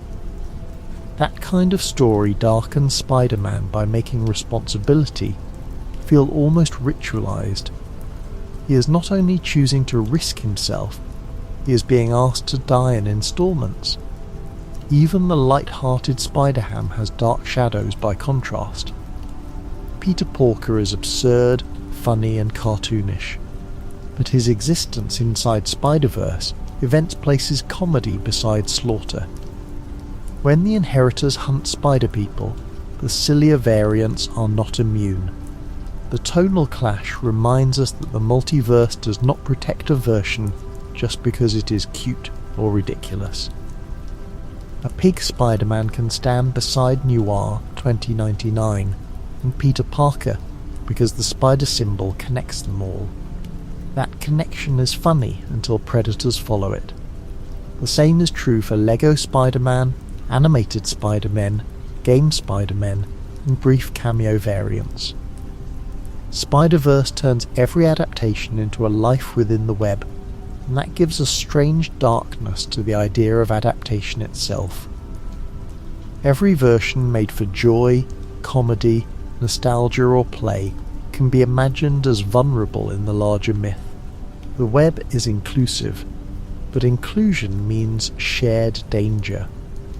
To be Spider-Man anywhere is to inherit responsibility, and sometimes to inherit hunters, tragedy, or cosmic rules no one asked for. Across all these versions, the darkest Spider-Man is not always the bloodiest one. Patton Parnell may be the most horrifying. Zombie Peter may be the most grotesque. Spider's Shadow Peter may be the most morally painful. Superior Spider-Man may be the most invasive. Rain may be the saddest. Ruins may be the most nihilistic. Miguel may be the most frighteningly convinced he is right. Chasm may be the most hollow. Each darkness has a different texture. That variety is what makes the Spider-Man multiverse more than a costume gallery. It is a map of possible failures. Spider-Man's darkest versions can be grouped by what they distort. Symbiote versions distort intimacy and anger. Clone versions distort identity. Future versions distort time and regret. Noir and 2099 versions distort environment. Zombie and pattern versions distort the body into appetite. Superior and corporate versions distort responsibility into control. Miguel's harsher Spider Society role distorts protection into doctrine. Each category takes one part of Peter Parker's life and asks what happens if it grows too large. That is why the darkest Spider-Men feel different from ordinary evil duplicates. They are not random inversions. They are focused corruptions. The symbiote category is perhaps the most personal because it touches Peter's body and emotions. Spider's Shadow, Poison, Web of Shadows, Superior Venom, and Battleworld's long-bonded Peter all ask whether Peter can keep himself separate from something that understands his pain intimately. The suit does not attack like a normal villain. It embraces. That makes it more dangerous. It offers power in the language of closeness. It says no one else understands him, no one else can help, no one else will stay. Then it turns staying into possession. The clone category is darker in a more existential way. Kine, Ben, Chasm, and related clone stories ask whether a person can be real when he is born as someone else's copy. The answer, morally, should be yes, but the world often treats them as experiments, replacements, or mistakes. Their darkness comes from being denied a stable self. Kine becomes violent partly because he is called failure. Ben becomes Chasm after memory itself is damaged. Clone stories show that identity is not a fact printed once at birth. It is something people need others to respect, or else it can fracture. The future category hurts because Spider-Man is so associated with motion and youth. Reign, Last Stand, Life Story, Earth X, Mayday's retired Peter, and Edge of Time's evil future Peter all ask what happens when time captures him. Some futures let responsibility survive. Some turn regret into authoritarian control. Some leave him broken, old, or dead. These stories are dark because Peter is usually trapped in an eternal present, always struggling but always returning. Futures remove that safety. They say the bill eventually arrives. The body horror category is the most primal. Patton Parnell, Spider-Man, Man-Spider, Poison, Zombie Spider-Man, and some symbiote fusions all return the character to the fear of spiders themselves. The original Spider-Man turns a creature many people fear into a symbol of help. Body horror versions reverse that miracle. They make the spider frightening again.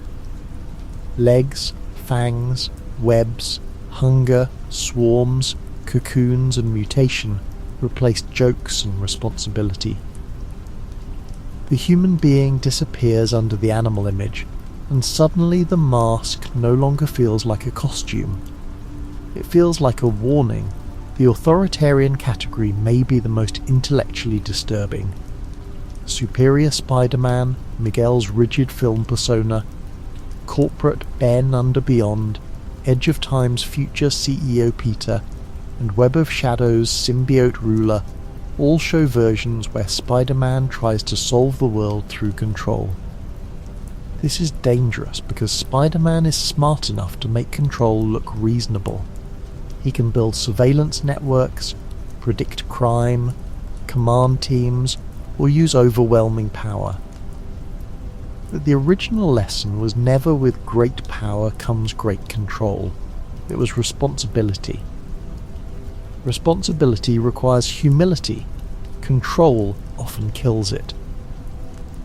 One reason these dark versions remain compelling is that they protect the main Spider-Man by testing him. Every nightmare variant makes the ordinary Peter Parker look more remarkable. He has the same anger that Spider's shadow weaponizes. He has the same guilt that Edge of Time's future Peter tries to rewrite. He has the same body that could become Man-Spider or Poison. He has the same capacity for exhaustion that creates Reign and Last Stand. He has the same symbolic power that Otto, Norman, corporations and symbiotes try to hijack. Yet the main Peter keeps choosing restraint. Not perfectly, not painlessly, but often enough to matter. Dark Spider-Men also expose why Uncle Ben's lesson is not just a slogan. Without it, the spider bite can become anything. Patton turns it into predation. Norman turns it into power hunger. Otto turns it into superiority. Zombie Peter loses it under hunger. Last Stand loses parts of it under grief. Assassin Spider-Man reshapes it through lethal mission logic. Miguel, in his darkest interpretation, turns responsibility toward preserving canon even against individual hope. The sentence is simple because it has to be strong enough to hold back many kinds of darkness. Aunt May and Mary Jane also become essential in these darker versions. Aunt May's death pushes Peter over the edge in Spider's shadow. Mary Jane's death haunts Reign. Mary Jane's courage defines the Poison story. The loss of M'Ger helps break spider carnage. May's memory helps separate Peter from the person Otto is trying to become. These women are not merely emotional props when written well. They are anchors to Peter's humanity. Dark versions often begin by cutting those anchors, twisting them, or turning love into guilt. If Spider-Man's loved ones are his home, dark worlds burn the house and see what crawls out. J. Jonah Jameson also has a surprising role in some dark Spider-Man stories. In Reign, an older Jonah becomes a regretful figure who helps call Spider-Man back. In Spider's shadow, he becomes part of the desperate resistance against a lethal Peter. Jonah's usual role is to call Spider-Man a menace while being wrong in the main universe. In dark universes, the cruel joke is that Jonah sometimes becomes right, or at least closer to right than anyone wants. A Spider-Man without restraint really can become a menace. That twist gives Jonah's old accusation tragic weight. The villains change too. In normal stories, Spider-Man's villains are tests of his patience, courage and compassion. In dark versions, some villains become victims, warnings or uneasy moral counterweights. Hobgoblin's attack creates the tragedy in Spider's shadow, but Peter's revenge turns the story darker than the villain alone. Craven in Last Stand becomes the line Peter crosses. The Sinister Six in Spider's shadow become people trying to stop a worse threat. Venom in Reign becomes loneliness scaled into city-wide symbiote control. Dark Spider-Man stories work best when the villain structure itself warps around the fallen hero. There is an uncomfortable lesson in that warping. A hero's moral failure does not only stain the hero, it changes the entire ecosystem. If Spider-Man becomes a killer, villains respond differently, police respond differently, friends respond differently, and the city loses a kind of trust it may never recover. Spider-Man is not powerful on a Superman scale, but his symbolic role in New York is enormous. People look at him and see that someone close to the ground still cares. When that symbol darkens, the neighborhood itself becomes colder. That is why the darkest Spider-Man versions rarely feel triumphant, even when they are visually cool. Black suits, long coats, guns, claws, fangs and glowing eyes can look exciting. But the deeper story is usually about loss. The dark costume is not an upgrade, it is a bruise. The lethal method is not maturity, it is damage calling itself honesty. The monstrous form is not freedom, it is humanity slipping away. Spider-Man is one of the few heroes where darkness feels immediately suspicious, because his entire appeal depends on power remaining human-sized, joke-filled, and morally nervous. Still, not every dark Spider-Man should be dismissed as wrong or edgy. Spider-Man Noir, Spider-Punk, Miguel O'Hara, Kane's Scarlet Spider, and Life Story Peter show that darker environments can produce meaningful heroes. Darkness around a character is not the same as darkness inside the character. Noir Peter operates in a violent world but still fights exploitation. Miguel begins in a corporate dystopia but grows toward rebellion. Kane starts from violence and tries to become better. Life Story Peter ages through pain and still chooses sacrifice. These versions prove that darkness can reveal heroism rather than erase it. The true line seems to be whether pain remains connected to compassion. When pain becomes compassion, we get Spider-Man. When pain becomes control, we get superior logic, canon obsession, corporate management, or symbiote rulership. When pain becomes appetite, we get zombie Spider-Man or Patton Parnell. When pain becomes identity collapse, we get Chasm or Spider's Man. When pain becomes revenge, we get Spider's Shadow or Last Stand. The same wound can open many doors. The main Peter keeps choosing the hardest one, the door back to helping people. The multiverse makes that choice feel less inevitable.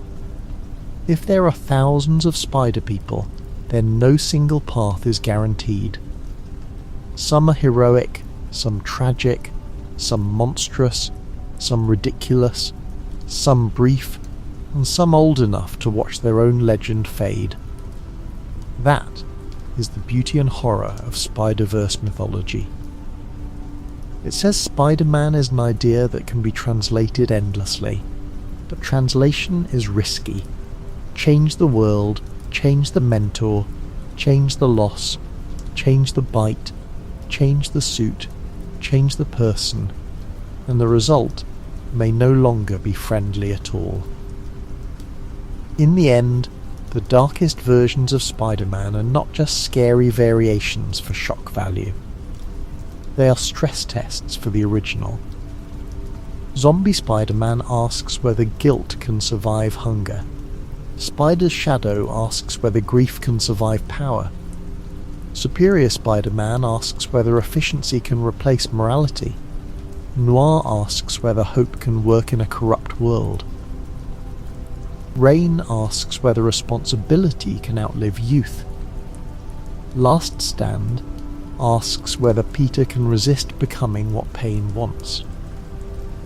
Patton Parnell asks whether the spider bite needs a good heart to become heroic. Spider's Man asks whether memory is enough to remain a person. Miguel asks whether protecting the web can become an excuse to imprison it. And through all of those shadows, the classic Spider-Man becomes clearer. Peter Parker is not special because the spider chose him. He is special because, after failing once, he spends his life choosing better under impossible pressure. He could become cruel. Other versions prove it. He could become a monster. Other versions prove it. He could let a suit, a company, a clone wound, a future regret, or an old grief define him. Other versions prove that too. But the best version of Spider-Man keeps finding the person in danger, keeps throwing the web line, keeps making the joke even when his voice is shaking, and keeps remembering that power is not permission. It is a burden to carry carefully. That is why the dark versions matter. They do not replace Spider-Man's hope. They frame it. A candle looks different when the room gets darker. Every monstrous Peter, every broken clone, every black-suited ruler, every old man in a ruined future, every spider swarm wearing Peter's memory, every assassin, zombie and noir survivor makes the ordinary red and blue figure feel more fragile and more important. Spider-Man could have been many terrible things. In the best stories, he is not. He is a person who knows the edge is there, feels it under his fingers, and still pulls himself back, because someone nearby needs saving. So the darkest versions of Spider-Man leave behind one final thought. The spider is not enough. The powers are not enough. The mask is not enough. Even the tragedy is not enough. What makes Spider-Man Spider-Man is the choice made after the tragedy, and the next choice after that, and the next one after that, through anger, hunger, grief, age, temptation and fear. The dark versions show what happens when that chain breaks. The true Spider-Man is the one who keeps repairing it, one web at a time, above a city that keeps giving him reasons to fall and people worth catching before he does.